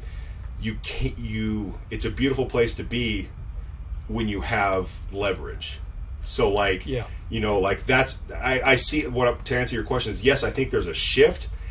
But I don't think it's a shift per se of like this big trend. I just think there's more people that have quote unquote made it that are on our side and are now willing to speak up. And so I think there's just more of them now. You know, because like I auditioned for that Gina Carano Western, whatever it's called, I don't know, whatever that one Daily Wire did with Gina Carano. With Cowboy Cerrone? Yeah. He's got the role I think I wanted. I like Cowboy. He's a good dude, but I wanted that job. But like you see that, and it's good because at the end of the day, I personally, and I think I could say this objectively, like that movie, I can't remember what it's called, but yeah, all the Daily Wire movies. There's a guy, do you know, he's on all the military movies. He's on 13 Hours. He was on The Unit. His last name's Martini. I forgot his name. He has a gruff voice. He's in all the military movies. Everybody loves him. He's a good he's a very pro-military guy. His brother makes movies, and he and I have just recently connected. And I think they're just now getting a voice, and when they're making their stuff, they're not like going, just to go to the extreme, it's not like they're making a movie going, we're anti-left. They're just making a movie. They're essentially making Top Gun 2. And for some reason, that's being perceived as this whatever the hell, anti-left, anti-whatever, anti-Hollywood. But they're just making movies. Not once it's called Terror on the Prairie. Not once in Gina Carano's Daily Wire, Terror on the Prairie, not once in that movie did they go, anti-left. It's a movie in the 1800s about a cowboy western.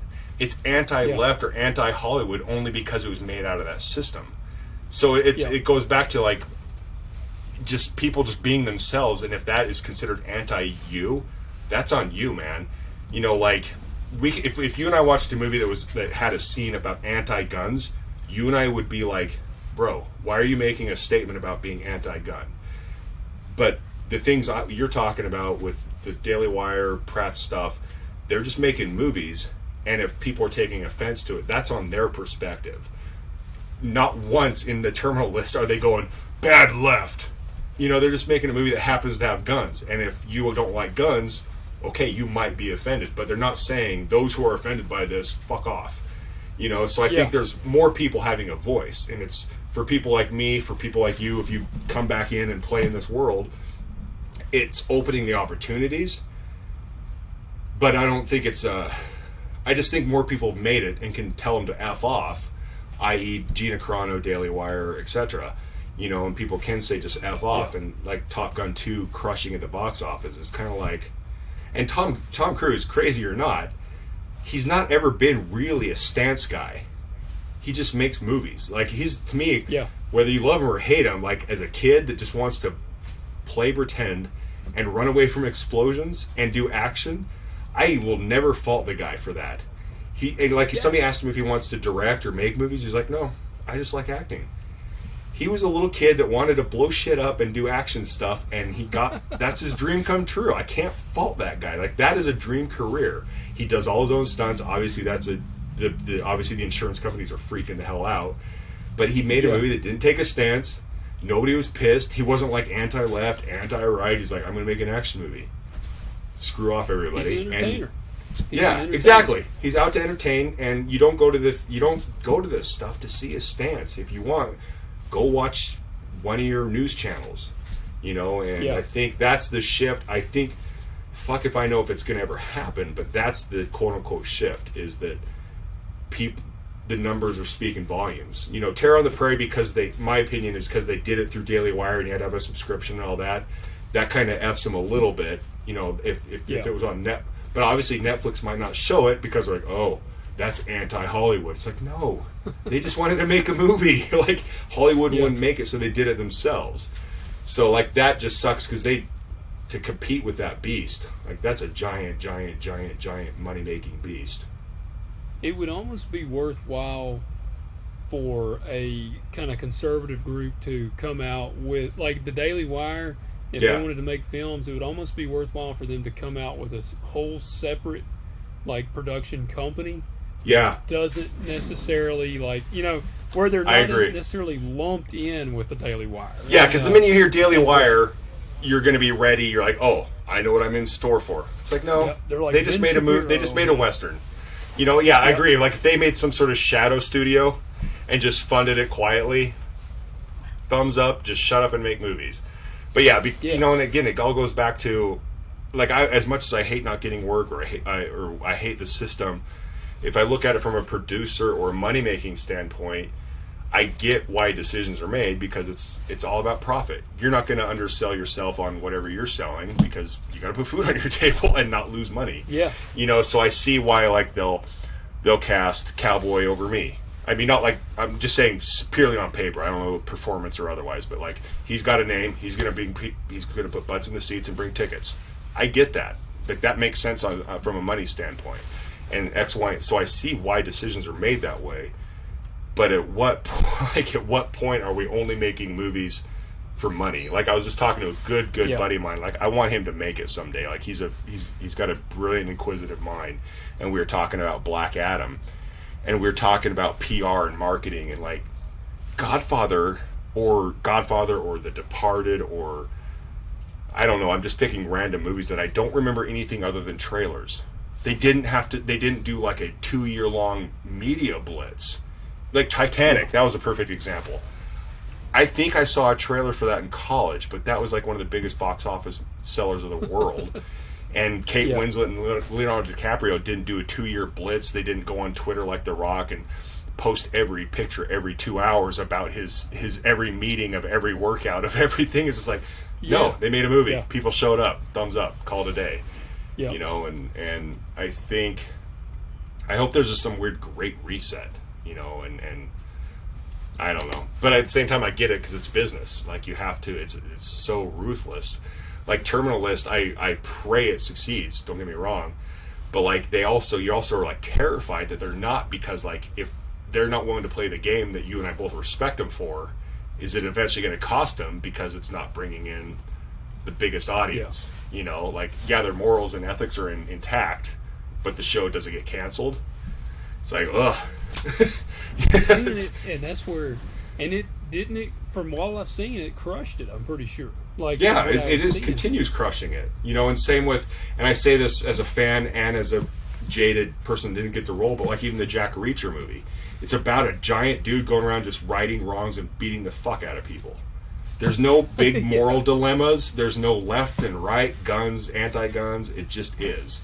But are those movies going to survive? And if they're happy with their short run, and they're like, and it's good, I'm like, cool, great, thumbs up. I'd rather that than, like, I actually haven't seen Black Adam, but I'd rather watch something I like that has a short life than something that, like, was mass produced, that was, like, to the widest audience, because to me that's just gross. Like, make sure everybody likes this movie. It's like, oh, come on, man. Well, that's exactly like this show. Part of the podcast. Like, that's something I've got buddies that have started some, and they always, a lot of times they'll ask me, because I've been doing it now. I'm in my 3rd year of doing this show. Awesome. And I'll have buddies that'll be like, man, how obviously the more you want to continue to grow your audience, but you want to grow the right audience, and that's the thing. Like I don't want to just have like a hugely broad audience. Like I want a dedicated audience, and that's what as one of the things I love with this show is, I mean, we talked for 20 something minutes about movies, Batman, and like Batman, exactly. But, yeah, I mean, and I might have a guy on, and we might talk for 20 minutes about like putting horseshoes on a horse. Like you never know. Like and so I love that. But at the end of the day, one of the things, like I've always kind of considered my show. And I mean, I'm not saying I'm on the level of Rogan because he's kind of like the king of podcasts. Yeah. But I've always considered my show kind of the conservative Joe Rogan. Like, the values. I mean, I'm a Tennessee country boy, and that's kind of the values I put into the show. Yeah. And so that's something, I realize I've made remarks on the show before, so like some of my beliefs and stuff that people probably don't like. Like, there is. I've got quite a few 5-star reviews, and I have like 2 1-star. And I've talked about this before. 1-star reviews on the podcast, that's not somebody that listened and was like, this show is just terrible. That's somebody that's offended or just doesn't like me. Like, because, if it's not great, they're going to give you like maybe 2 or 3 stars. 1-star, they're mad. They were hurt, mad or offended. Their feelers were hurt somehow. Yes, and that's where. But I say all that to say, man, I think, and I'm hoping we're going to see this in the film industry. I think people are fed up with the woke crap. I mean, I really do think, if there's any, like the old saying, like go woke, go broke kind of thing, I really do believe that, because we're seeing it like. That's like this James Bond thing where they're like, we want to make her a woman, and it's like, look, I'm fine with there being some secret agent woman. Like, if they want to make it Jane Bond and like do something like, hey, that is fine, but like, quit trying to change what is set. That'd be like going into a comic book, and all right, we've got a Batman role here. We know what Batman is because he has been drawn and written about for years, but we're going to suddenly change the entire character of Batman. Like, that's how silly it is. Make it your own, change it, like that kind of thing. I'm going to hijack a person's perspective that I've embraced. Is there's this DJ who's on a LA radio station, and he actually went to the podcast world. He was fired after like 20 years. Good dude, slightly different beliefs, but like, I don't care. Like, but he doesn't like judge you for different beliefs. Like, that's to me at the end of the day. This one's a little hand-holdy, hippie-ish. At the end of the day, I could give a shit from the Bible level to like America level. Different beliefs are what we all stand on. It's how you judge and react accordingly. Like the whole like flag kneeling thing. I want to like trample people for that. I want to end all of their lives. But ironically, the very military I served was to enforce freedom to do things like that. So it's like, I want that. That was a whole side tangent. But anyway, this DJ, he was very much that way. Like some of the things we didn't agree on, but I liked him so much that when he created a podcast after he got fired, he actually went over to Patreon, and it was a subscription-only podcast, which is really ballsy. But ironically, only because of the Joe Rogans and the podcast, the first 10 years of podcasts were free. But if you think about it, I know you'll agree with this, like we've been talking for an hour and a half, whatever pre-production and post-production, that's time. Like, for the fact that people get pissy when you ask to get paid for your time, it's just sadly because the Joe Rogans who have 30 minutes of Yeti commercials at the front of his show have set a standard that we can't compete with. But this guy went for it, and I was really, like, I was like, fuck, good for you, bro. And it was like $3 a month, so it wasn't like going to kill me. And so he went for it, and he luckily, like, he had a wife and a kid, and he spent 20 years as a DJ. So, like, for him to get fired, it's not like he could go down to the local farm and get a job. So he leaned into this, and all of his fans from the radio station came over. And if you think about it, $3 a month times 20,000 people, he's okay. And one of his, the gamble paid off. But like one of his stances on that whole like shove a female into a role thing, and this was gorgeous, and it had no agenda when he said this. I think he was talking about like when they rebooted Ghostbusters with an all-female cast. He goes, he said something I'm summarizing here, but he basically said, so wait, you guys can't come up with a clever enough plot for females, so you have to actually use a successful male movie, and women can't, and he was being sarcastic, but he goes, so women can't do it, so we're just going to shove women into a successful male-led film because we can't come up with anything unique or strong enough for a female. And I was like, oh shit, I never thought of it that way. Like if I was a woman or a minority or whatever, again, tall Idaho white boy, I'm not discrediting my lack of struggle, so to speak. But like I would be super pissed where I'm like, oh, you can't even write me an original thing. You have to shove me into Ghostbusters. You have to reinvent James Bond. You have to like even like there's a point where like if you're a comic nerd, there is a black character from Krypton, but he's not Superman. There is a black Superman after the death of Doomsday if you want to get deep in the nerd. But like whatever his name from Creed, I just forgot his name. The guy who plays Creed's son in the new Creed movies.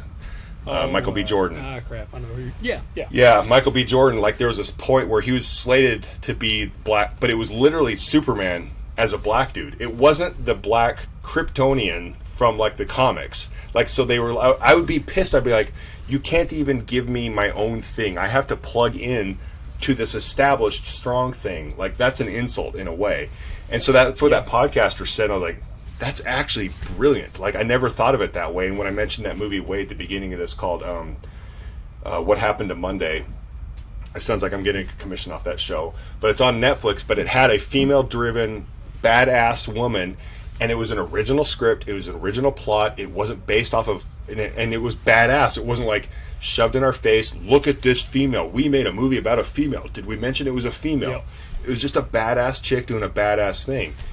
But like this, I would be massively insulted if like I'd be like, hey Jeff, can you go play this role that was, you know, can you go play Selena in Underworld, but we're gonna call you Steve, you know, but we want to ride off the coattails of Underworld with Kate Beckinsale, but we're just gonna plug you in. I'd be like, man, I'd take it. Don't get me wrong, but I'd be offended too. You know, I'd be like, come on, you can't even come up with an original plot, so you're just gonna piggyback off this. Like, that's offensive and lazy.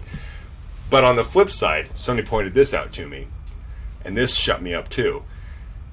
Comic books and all the original source material from Batman to Spider-Man, they were written in the 40s and 50s by white Jewish dudes. So of course, every superhero was a white dude. So I'm like, I can't argue that either, because it just means there's literally no source material. So yeah. They have to make new source material. So that's like why Black Panther crushed, because it was original. It was based on original source material back when somebody was ballsy enough to make a black superhero. But that's so rare. You know, it's needed now, present day. But sadly, present day doesn't have a lot of past tense. Like, there's a lot of racist white dudes making comic books. You know, like, let's be honest. Yeah. So, it's a hard argument. But like you said, like, it is. A Jane to Bond, I'd be like, come on, give us. Am I that stupid? Like, come on. Well, that's it.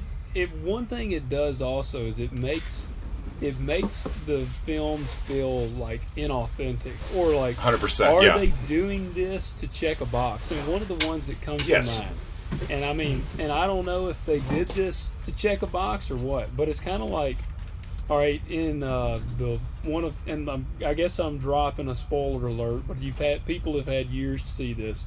I think it was the last Avengers movie when Captain America is very old, and you know, he gives his shield, to, and I can't remember the guy's name, but he's a black guy. Yep. But he gives his shield to him, and like, that's where, you know, it's gotten to the point now where I'm like, did they write it in just so it could be like, now we will have a black Captain America? Like, you know, because it doesn't feel authentic. It makes you question it. Ironically, even if it was authentic, now because of the forced crap, we now are questioning everything that is a move. We're like, wait, was that? And then you're automatically removed from it. The nerds in us, I believe he actually gave it to the Winter Soldier, which was a white dude. So I was like, when I saw that exact scene, I was like, like I remember I saw that in the theater. I went to that multiple times, and I was like, again, doesn't mean I'm against it, but I'm also knowing, like, I automatically was like, that's not the source material. You're just, yep. I They're don't just checking know the box, man. They're just checking the box. Well, and like it's the female scene in I call it the female scene in I think it was in Avengers. It was one of the last two Avengers. It was either Endgame or I know what Infinity you're talking War. about.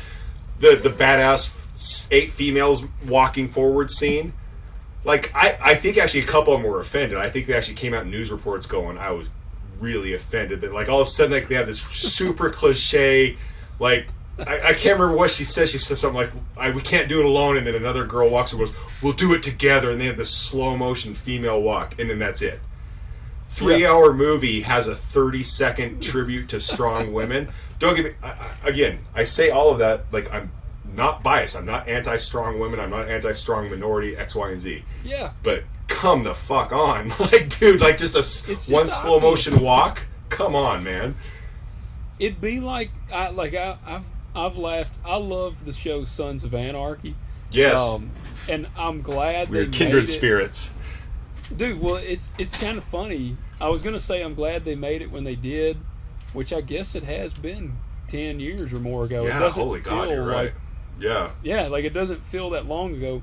But I guarantee you if they made it today, one of the bikers would be gay. And it's like, and it's like, man, I don't think the Hells Angels are riding around with a gay dude in their group. Yeah, I agree. But they would be like, we got to check this. We got to do it, man. inclusion. Got to appease the gods. And I don't know the answer, and I'm not like baiting you here, but then I don't know the right answer though. Because let's say again, we're two straight white dudes from small towns, so for perspective, we don't know what it's like. So. But then you look at that movie, I forgot what it's called. It just came out. The lead his name's Billy Eichner.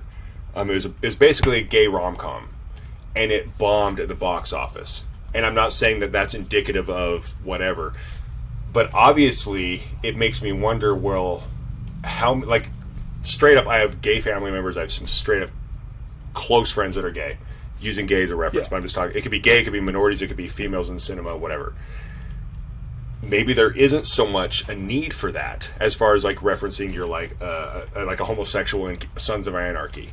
Would all of a sudden Sons of Anarchy crush at the box office, and would every homosexual male and female go running to the Netflix to watch it because of that one character? Or my argument is, would people go to it just because it's a good, well-written show? Like, yes, the Black Panther argument where like you saw tons of stories about like little black boys and girls going, I finally see somebody I can identify with. I'm like, just saying that gave me the chills, because I'm like, that's amazing. You and I got raised with Commando, Superman, Rambo. Like all we had were role models.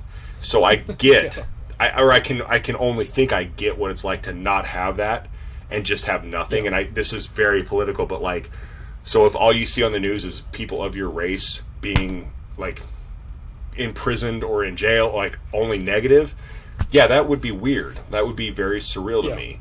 But does it mean you have to do this dramatic shift? Because like that goes back to that the gay rom-com that guy did. It died at the box office. In theory, according to the check the box movie making mentality, it should have crushed. It should have just been billions of dollars of revenue, because every gay man, woman, and child would be like, finally a movie for me. But it was a shitty movie. It wasn't a shitty movie because it was a movie about a gay rom-com. It was just a shitty movie.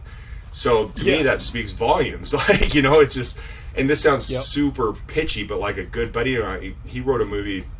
The first movie I was in with him, this is so douchey and I don't mean it to be, but I will never forget it. He had me as a hitman, and there was just one sentence, there was a line I had where I was like, well, I got to get home to my husband. He's making dinner tonight. That was it. It was a quick line where you're like, that guy's gay. That was it. It wasn't like I was flamboyant. I didn't have like a pinky out when I was killing the people in every scene. Like I killed everybody. But it was just that one scene where it was like, it's no different than you happen to be in Tennessee. I happen to be in Nebraska. It's a happenstance. It's not this movie's about a guy from Nebraska. cool, great. Now only Nebraskans are going to see it? No, nobody's going to care because you've isolated your audience, you know, and it's just, like that the gay in Sons of Anarchy reference is beautiful. Like, we would watch it. I'd be like, cool, thumbs, like, if they did it well, thumbs up for trying, or if they like found a way to like make sense. It has to make sense. Because if you know MCs, that's a perfect. This is all hypothetical. If you know MCs, I'm not saying it's right, but you know they're racist. They're highly judgmental. They're highly like you have to fit a lot of certain check marks. Like MCs are the second to Hollywood, basically. Like they literally will discriminate against you. And so, like, if anything, MC, like, the plot, if it was a guy that acted straight to get in and like was revealed to be gay, that'd be an amazing story. That would be, but an MC allowing, I'm not saying it's okay, but an MC allowing like a gay guy or a gay woman into it, not real, you know. And God, I can't believe Sons of Anarchy was 10 years ago, man. I feel so old. Dude, it's got to be. Yeah, I mean, it's got to be that long ago. Like, now I'm thinking about it. And that was a great show. I loved it. It was awesome. Sons of Anarchy. Yeah, I did too. I might go back and start from the beginning. I've been trying to get my wife. I told her I wanted to do that. I wanted to go back and watch it. So I got to ask, man, here kind of as we wrap it up, what's next down the pipe? I got two things. First one, what do you got coming down the pipeline? I just finished actually, ironically, a Green Beret 18 Delta. It was the same MOS as me. For those who don't know, it's just another Green Beret. We had the same job in the Army. He actually wrote 3 books, and I actually did the audio book for him. We're re-recording it, so it's not going to be my voice, but I'm still in cahoots with him. So that's pretty much the worst answer ever. That's why I'm not good at this PR stuff. But that's actually cool because it actually, to go back to what we were talking about earlier, is the guy just wrote, and I sound like I'm pitching it. I'm not. I'm literally not in it anymore. We're redoing it. The books are out, but the audio book is on hold, I guess. But like it's like Stargate and Starship Troopers meets Aliens meets Rambo. Like, it is an awesome book. It's just like it's basically a Green Beret. It's slightly in the future, but it's a Green Beret has to go to Mars to fight bad guys, and it's just like awesome. Yes, yeah, it's totally good. It's called Warlord. It just came out. It's on Amazon by Doc Spears. Like I said, he's an old 18 Delta, and it's not. There's no agenda. It's just like a Green Beret killing Martians. There's no like left or. It's just awesome. And so it's like you said. It's whether it's a shift or just there's a power shift or people have the power to actually stand their ground and be themselves. I don't know, but it's an awesome book. I read it as a fan. I was like, fucking awesome book. But it's called Warlord, and there's 2 more books. And other than that, fortunately, this sounds like I'm basically lying. Even though I'm in Nebraska, I've had major auditions. The thing that keeps getting me, as I understand it from like my manager's really good at like gathering intel, is apparently I'm really good at what I do. I'm just too giant for all the roles I go for. Is because I'm almost 6'6". I know I look like some pretty slightly older guy here, but I'm also 6'6", covered in tattoos. So I'm this weird duality. I'm not like some 5'5" Spanish guy covered in tattoos for a biker role. I also look like the guy next door who cooks hot dogs on his grill. So I have this weird thing, but like every time I auditioned for a main character on the new Batman series, which I was like, if I get this, my life will be changed. But as I understand it from constant intel from my manager doing her little psyop stuff, I'm great at what I do. Not once as casting directors goes, he sucks. They're just always like, he's just too fucking big. Like, everybody in the cast is 5'2" or 5'7". He can't come in and be like the casual everyman guy and look down on everybody like Drago. So, I guess that's a good bad problem, because when those roles exist, there's only like 3 people in LA or in the industry that have any sort of acting training and skills and are also giants. But it also kicks me in the ass because, like, the main bad guy in Kenobi I auditioned for, obviously I auditioned for Jack Reacher, so like I get these giant auditions that could change my life, which is this is a little bit of hippie in me, and I've embraced this. Is just getting those auditions is huge, because whether you know this or other people listening don't know this, people are always saying you should be on Yellowstone or you should be on this. It's like, I wish it was that easy. There's also, you need to be on the right radar. Your agent and manager have to know the right people. They have to submit you for the audition. They have to allow you to audition. You have to audition. You have to actually make it through the casting director assistant's eyes, who sends that audition to the casting director. The casting director looks at it. They then send it to the directors and producers of the episode. They then make a decision. So the whole, you should be on Yellowstone or you should be on X, Y, and Z. It's definitely not that easy. I wish it was. Don't get me wrong. And I take it as like, so like with that being said, being allowed, quote unquote, to audition for these giant roles, although they don't do shit for putting food on my table or like actually like a career, like that's huge compared to where I started. Because where I started, I was like bodyguard number 2 or bartender number 3 or SEAL number 1 or, you know, or whatever. And so like actually getting in my inbox Kenobi audition, I'm like, holy shit. And the fact I have to sign like constant non-disclosure agreements for all my auditions lately, it's huge. Like that's the hippie answer. But the answer that wants to put food on my table and have a career, I'm like, but they still don't stick. You know, it doesn't matter that I fired the bullet. You got me thinking about, it's making me remember, I read Arnold's biography.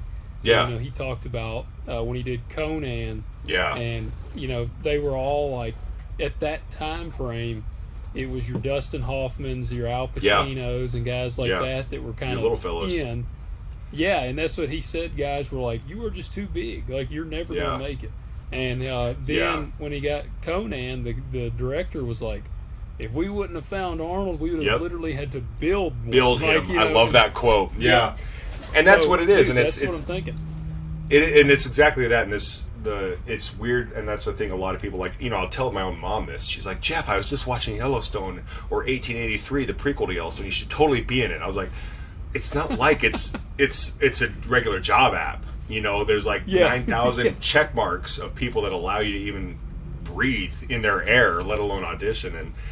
But it's weird because, and this is again tall white boy from Idaho complaints, but I would imagine if you're a female or a minority or a less represented person in a film or TV industry, the jobs are few and far between. But when that one happens, there's only like 4 of you. So it sucks because your odds suck for a long time, but then that one spike, they're huge. You know, your odds, you know, like, this sounds so like, if I was to hear this, I'd be like, what a has-been wannabe that never succeeded, and he's talking about a career he never had. So insert that here.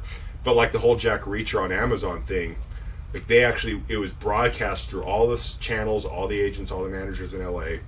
It was, we want a new face or a no name that's 6'6" and almost 260 pounds that has acting experience. It's not just a stunt guy that actually can act. That was like that automatically eliminated 90% of the 6'6" tall guys in the industry. So like the fact I got to audition for the Amazon job, like the odds were in my favor. And again, going to the producer side of me, the person they cast, he's great. I'm jaded. Like, to me, it's like watching the championship football game of this when you lost the game before that. I'm not going to watch a championship game I didn't get into. So I'm just too competitive.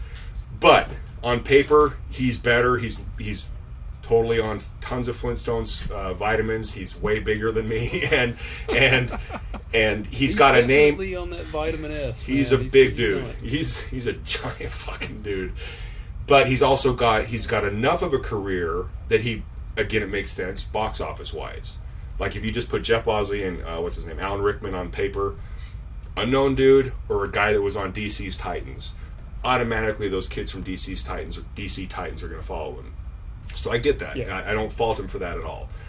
So he's got he was still unknown, but he wasn't like Tom Cruise. Ironically, I picked his name and he played Jack Reacher, but like, so yeah, I guess it's luckily because of COVID, it's a whole side topic, but because of COVID, the whole you have to live in LA, you have to live in New York actually got fucking crushed. Because ironically, the people you and I probably don't associate with are also the people that are living in fear at their home offices. which are also the people running the auditions, which means they don't want to see you. They want you to send in the audition, which means you don't have to live in LA anymore. So the timing of COVID and this, it's called self-tapes, where you send in your audition via video. You actually don't go in the office. COVID happening and my soul getting destroyed by LA happened about the same time. So I could actually get the hell out of LA, and I'm still shooting. Thank God for this. Sounds super pitchy again, but my agent in LA, my agent in like Atlanta, my manager, that's both, they're getting me giant auditions, and I'm in small town Nebraska, you know. So that's the really long shitty answer for what have I got going. Nothing. well, tons of potential. Well, it's like I'm pretty sure Hugh Jackman and I know Chris Hemsworth and all, they still live in Australia. Like, they nobody wants to live in LA. Like, I love New York. Like, I love visiting there, but I couldn't live there. I know, like, Jackman has a home there, but I don't, like, he doesn't live there. And again, them living in there versus you and I affording a place in New York, completely different circumstances.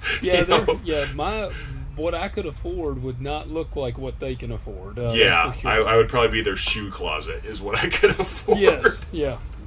Well, like that. See, that's actually pretty encouraging to hear about the self tapes. I did a self tape. I've done like 2 over the years where I had to send in audition.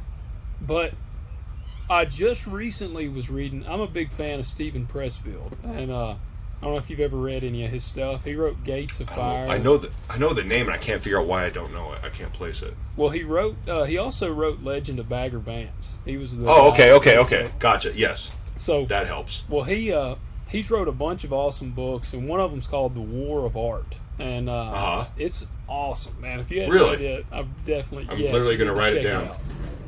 Yeah, I mean, it's like, I mean, I go back and read that book pretty regularly, and being like a guy that's into film and that stuff, I think it'll really speak to you. But Pressfield, he's got a new book out, and a lot of his they kind of revolve around like being an actor, a writer, like it's the art stuff, but he writes it from like a kick in the ass type. It's not artsy fartsy. He's writing it from like a hard. So good. His new book is actually called "Put Your Ass Where Your Heart Wants to Be," and I'm gonna get this. Dude, I'm telling you, man, you'll love Pressfield. I'll be shocked if you're not a fan after you read some of them. Put your ass where your heart wants to be. Yep, put your ass where your heart wants to be. Gotcha. And but you. I got really conflicted. I was actually listening. I listened to a ton of audiobooks, and if I'm on a tractor or combine for 10 or 12 hours a day, I just listen to audiobooks. That's awesome. And so, dude, I was listening to it, and the whole premise, I love it. Like it's like, if you want to be a writer, he's like, if you want to be a writer, put your ass in a seat and start writing. Like, it's very to the point. Like, you can dream about being a writer all day, but if you never sit down and start actually writing, you're never going to be a writer. Nobody's going to walk in and be like, hey, you seem like you would make a great writer. Why don't you write the next blockbuster? Yeah. Like, that's like me. I joke, I'm like, man, I want to be the next Wolverine. Nobody's going to show up on my farm and be like, dude, I don't know who you are, but for some reason, I really felt like you need to be the next Wolverine. Yeah. So that's the whole premise of his book. Well, interesting. One of the chapters, man, really was kind of a kick in the ass, and that's why it's kind of encouraging to hear that this self-tape thing is kind of taken off, because Pressfield, he's probably in his 70s at this point, so he's an older guy, but he said one of his chapters is literally put your ass where your heart wants to be, and that whole chapter is about, and he says if you want to be an actor, then you need to move to Hollywood.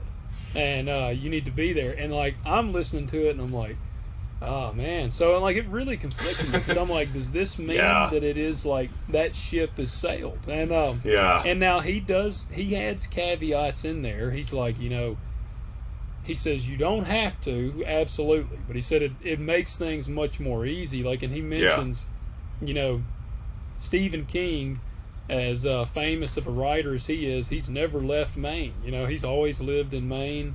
Yeah. And now writing is a little different. You're not your face doesn't have to be there, but like Yeah. it's kind of encouraging for me because, man, like I said, I don't consider the ship sailed. I keep wanting to kind of dabble back in farming, doing what I do. Like I try to set it up in a way that I have time to do things. Like I don't ever want to work so much ground that I only have time to farm. But my question with that would be, what would you tell a guy that is maybe listening, or if you were going to give advice on it, and the dude is listening, he's like, man, this sounds like a crazy world that I would like to dabble into. What would you tell them? I would say it's age and lifestyle dependent. Like obviously if you have a wife and 2 kids versus a 20, again, even though I was like in my late 30s, I had no kids, no wife, so it was just a dog. So I was like the lifestyle equivalent of some 20-year-old kid. So I would say logistically, it's so weird. Post-COVID, it's changed everything because eliminating COVID in this answer, logistically having moved there, like this sounds so cocky, but like I'm very OCD. I have a program that actually tracks every audition I've ever had. But like my first couple years there, I was over like 300 auditions because I moved there, and that whole cliche of like burning your boats. I didn't move there, and I wasn't a personal trainer, I wasn't a server, I wasn't a bartender. I moved there, and I only was allowing myself to eat and survive off of acting. So I had no options. Yeah. And because of that, yes, I was available for every piece of shit job to decent job and everything in between because I was there ready to rock military style. Like my level of ability to suffer was way different since the military. And so I was, having been there, when they're like, can you be here tomorrow? Yes, that was huge actually having been there. And I think there's just like any job, like if you're a grunt or a private or a new business owner or hell, even a grunt on a farm, you're not the boss right off the bat. You have to do the grunt shit work. So moving to LA at the beginning of your career, no matter what your age is, it's where you are in your career,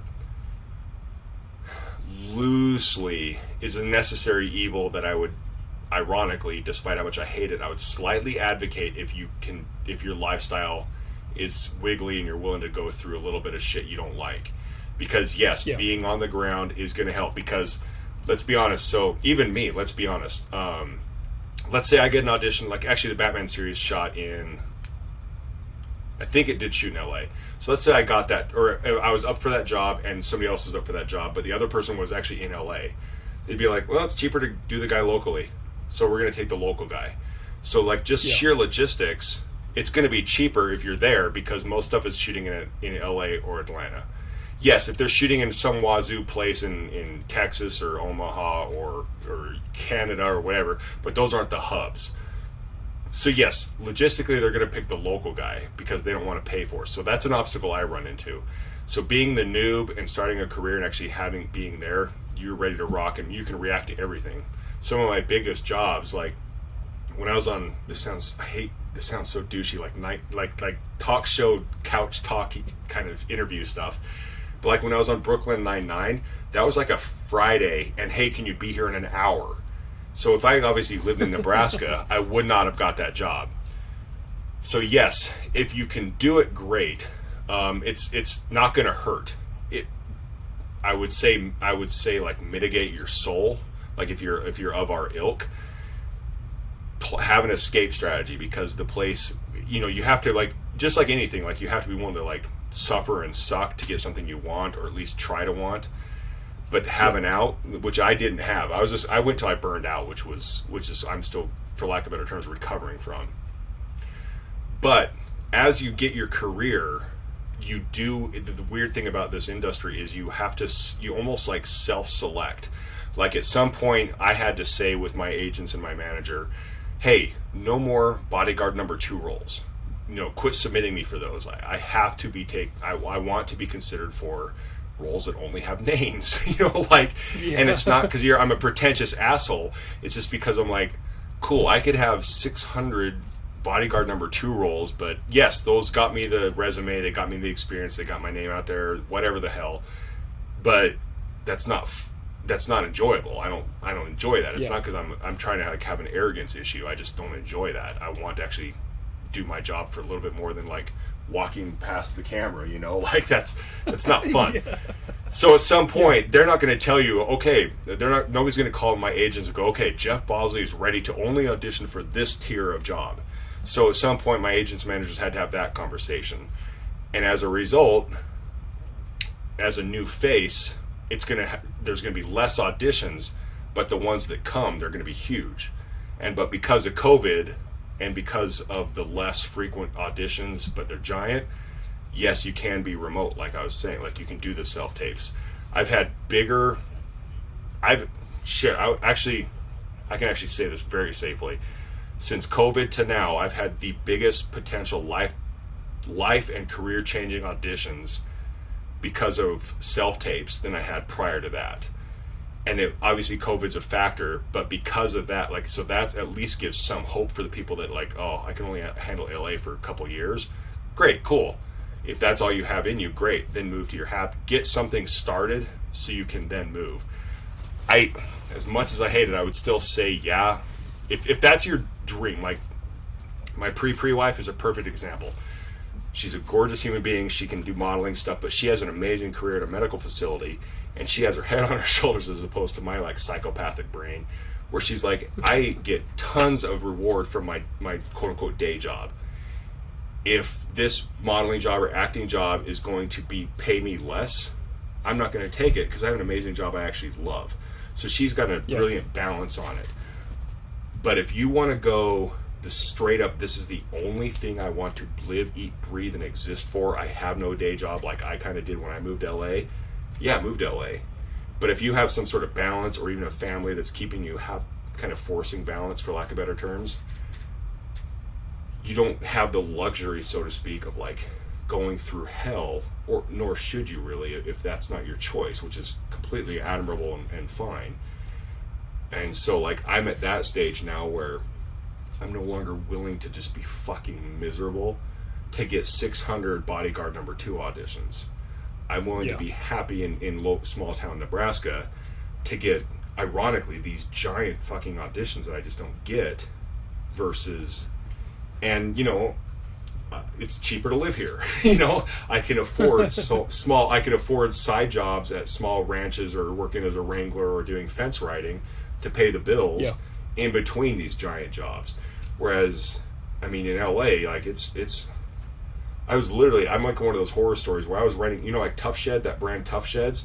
Some guy literally used a Tough Shed, threw an AC in it, insulated it, put like insulation and drywall, and rented it out. It was a 10 by 10 Tough Shed, and it was $1,000 a month that I rented.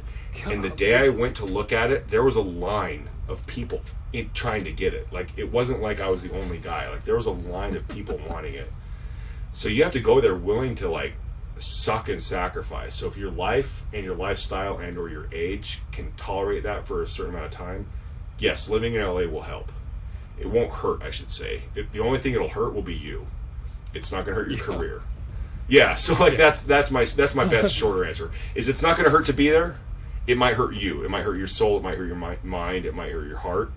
But it's not going to hurt your career. But if you got a little bit of inertia and can move the hell out of there as fast as possible, then yeah, do it.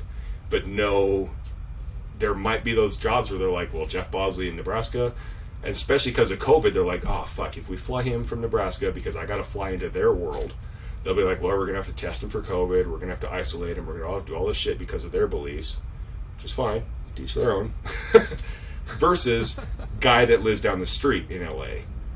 That's the exact same as Jeff Bosley. Like, well, he's another clone. He's a 6'6" guy with tattoos and he's tall. Let's just hire this local guy. So you have to be willing to accept that potential, like, that loss.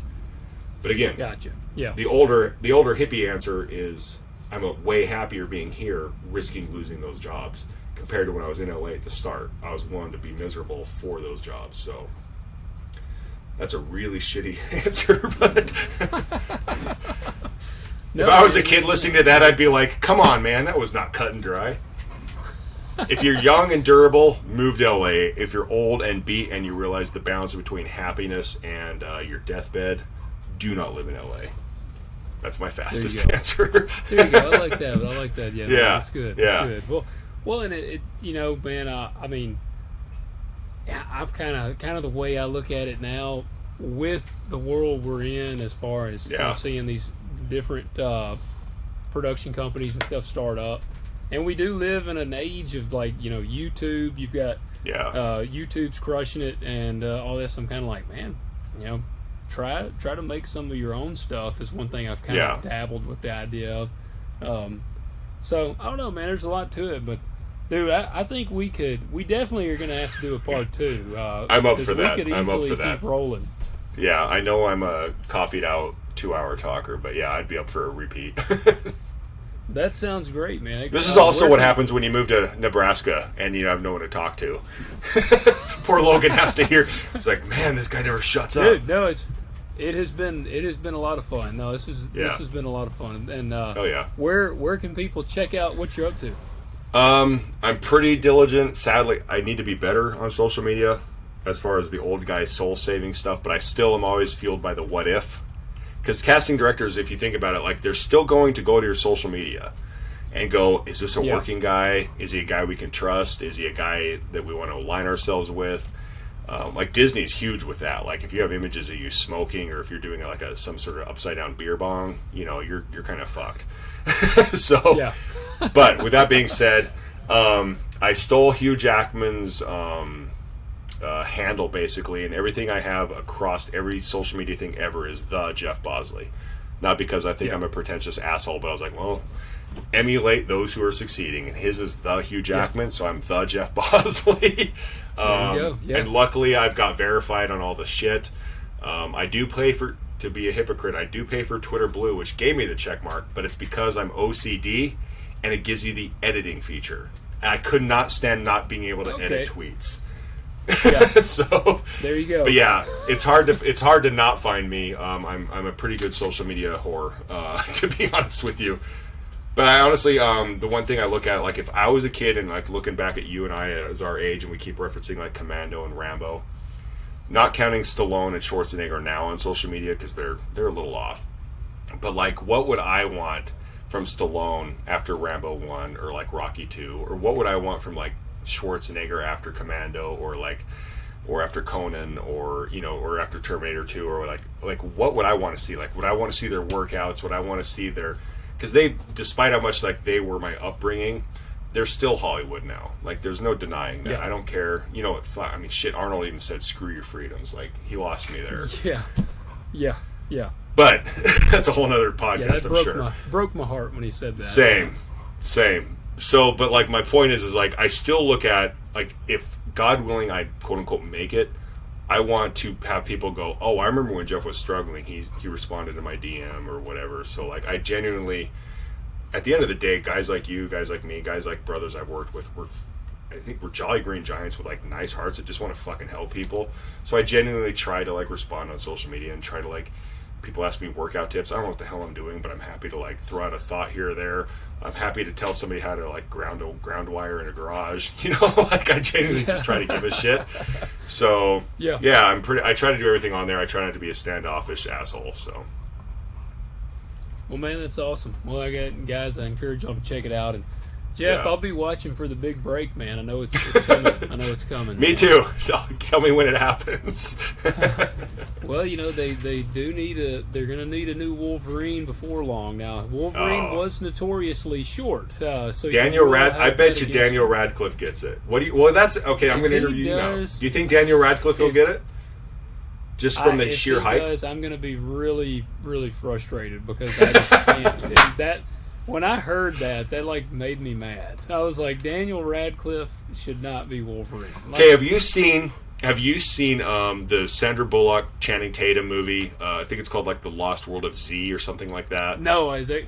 No, I've seen. If you like Channing Tatum humor, it's like up there with like 21 Jump Street. It's funny as hell to me. Like, it's just turn your brain off and laugh. But Daniel Radcliffe is the bad guy in it, and he actually made me, to his credit, forget who he used to be in Harry Potter and shit. Harry Potter? Yeah. I'm not saying I can see him as Wolverine yet, don't get me wrong. But I was like, oh shit, this guy actually has grown up, he's matured. I'm not saying I can see him as Wolverine. I don't. I would see Tom Hardy as Wolverine. That'd be pretty I don't fucking either. wicked. I'll tell you who I could kind of picture And I think it's because I've recently seen him roided out, and that's Zac Efron. Have you seen him now? Oh my God, that dude! Don't even get me started on that guy. That's a whole other podcast. Dude, he's I know to the gills, man. He's yeah, got I know. GH gut going on. Like, you know what's hilarious is after Baywatch, there's so many. Like, I follow this like an obsessed nerd. Like, there's so many articles about how he's like, I will never do that to my body again. It destroyed me, X, Y, and Z. And I'm like, I bet it did. And next thing you know, he's in this wrestling movie. I'm like, bro, your abs have veins. You are not getting this from you're not getting this from GNC. You are a hypocrite. You got a payday and a contract, which I don't fault them. Don't get me wrong, but just don't be a hypocrite. You know, like, don't answer the question. Yeah, like, I would be okay with like just sheer muting. Like, just again, I don't know. I'm sheer on speculation. The Rock doesn't talk about it one way or the other. So to his credit, Jackman doesn't say one way or the other. There are some bodybuilders, obviously, and that's a whole other world. It's not acting where they're like, are you on steroids? They're like, no. I'm like, just don't address it, but don't ever say anything that's damning, like, I will never do this to my body again. Fast forward to a wrestling movie, I'm like, bro. He's got the GH gut. His gut looks like some emaciated African starving baby. It's just that's what I showed my wife. I was telling my wife, I was like, he's even got GH gut, and she was like, what is that? And I'm like, he's roided so much his freaking abs stick out. His organs are growing. But I could actually, and it's funny because I watched, what the hell did I watch? I just watched something with him, and it wasn't Baywatch. I think it just might have been an interview, and I actually posted this on stupid Instagram, where I was like, I actually dig Zac Efron. I was like, he actually seems like a down-to-earth dude. Like, I was like, okay, I could have a beer with this guy. You know? Well, his show is called Down to Earth. Yeah, like I want to watch that, and he has a movie called like The Greatest Beer Run Ever or whatever. I'm like, he actually could be. I could see it. I could see that. Yeah. But he's Zac Efron. Yeah. He's like, that's interesting. You shut my brain off with that theory. I'm like, oh shit, I could see that. You kind of ruined my brain on that one. That's what I was thinking. I'm like, and I used to hate on Zac Efron just because he was the High School Musical guy. But that, after I saw the roided version, I'm like, he might could pull off Wolverine, and but I don't know, man. I guess we'll see. But if I had, like that. That's the tipping point. Yeah, the roids, man. That's what made the change. But if I had to pick. They were like, it's got to be Radcliffe or it's got to be Efron, dude. I'm picking Efron. Like I could actually you might have converted me, man. You really might have. I think the only reason people are going for Harry Potter is to go back to honoring the source of like a 5'2" Wolverine or shit. I think in the comics he's like 4 feet or something. Efron's short. He's short, but he doesn't exude short to me. Like he doesn't come across short. No. Efron or especially not Harry Potter looks like he's. Exactly. Harry Potter looks like he looks like a kid still. Yeah. He does. Man, I'm very curious. I can't picture it. I'm very curious. Like, Efron at least looks like a man. Like, in the face. Like I'll give you that. I'll give you that. Yeah, he looks tough and grizzled and old. And yeah, I'll give you that. Yeah. You got me converted. I always liked the idea when people said Tom Hardy. Like, if Tom Hardy wasn't Tom Hardy, like, if we could go back around, like, Warrior when he did that MMA movie... Then before Venom and all those disasters, I could be like, yeah, he looks like a short, angry, fucking Wolverine guy. All right, I got one more here then. Okay. Before we wrap up.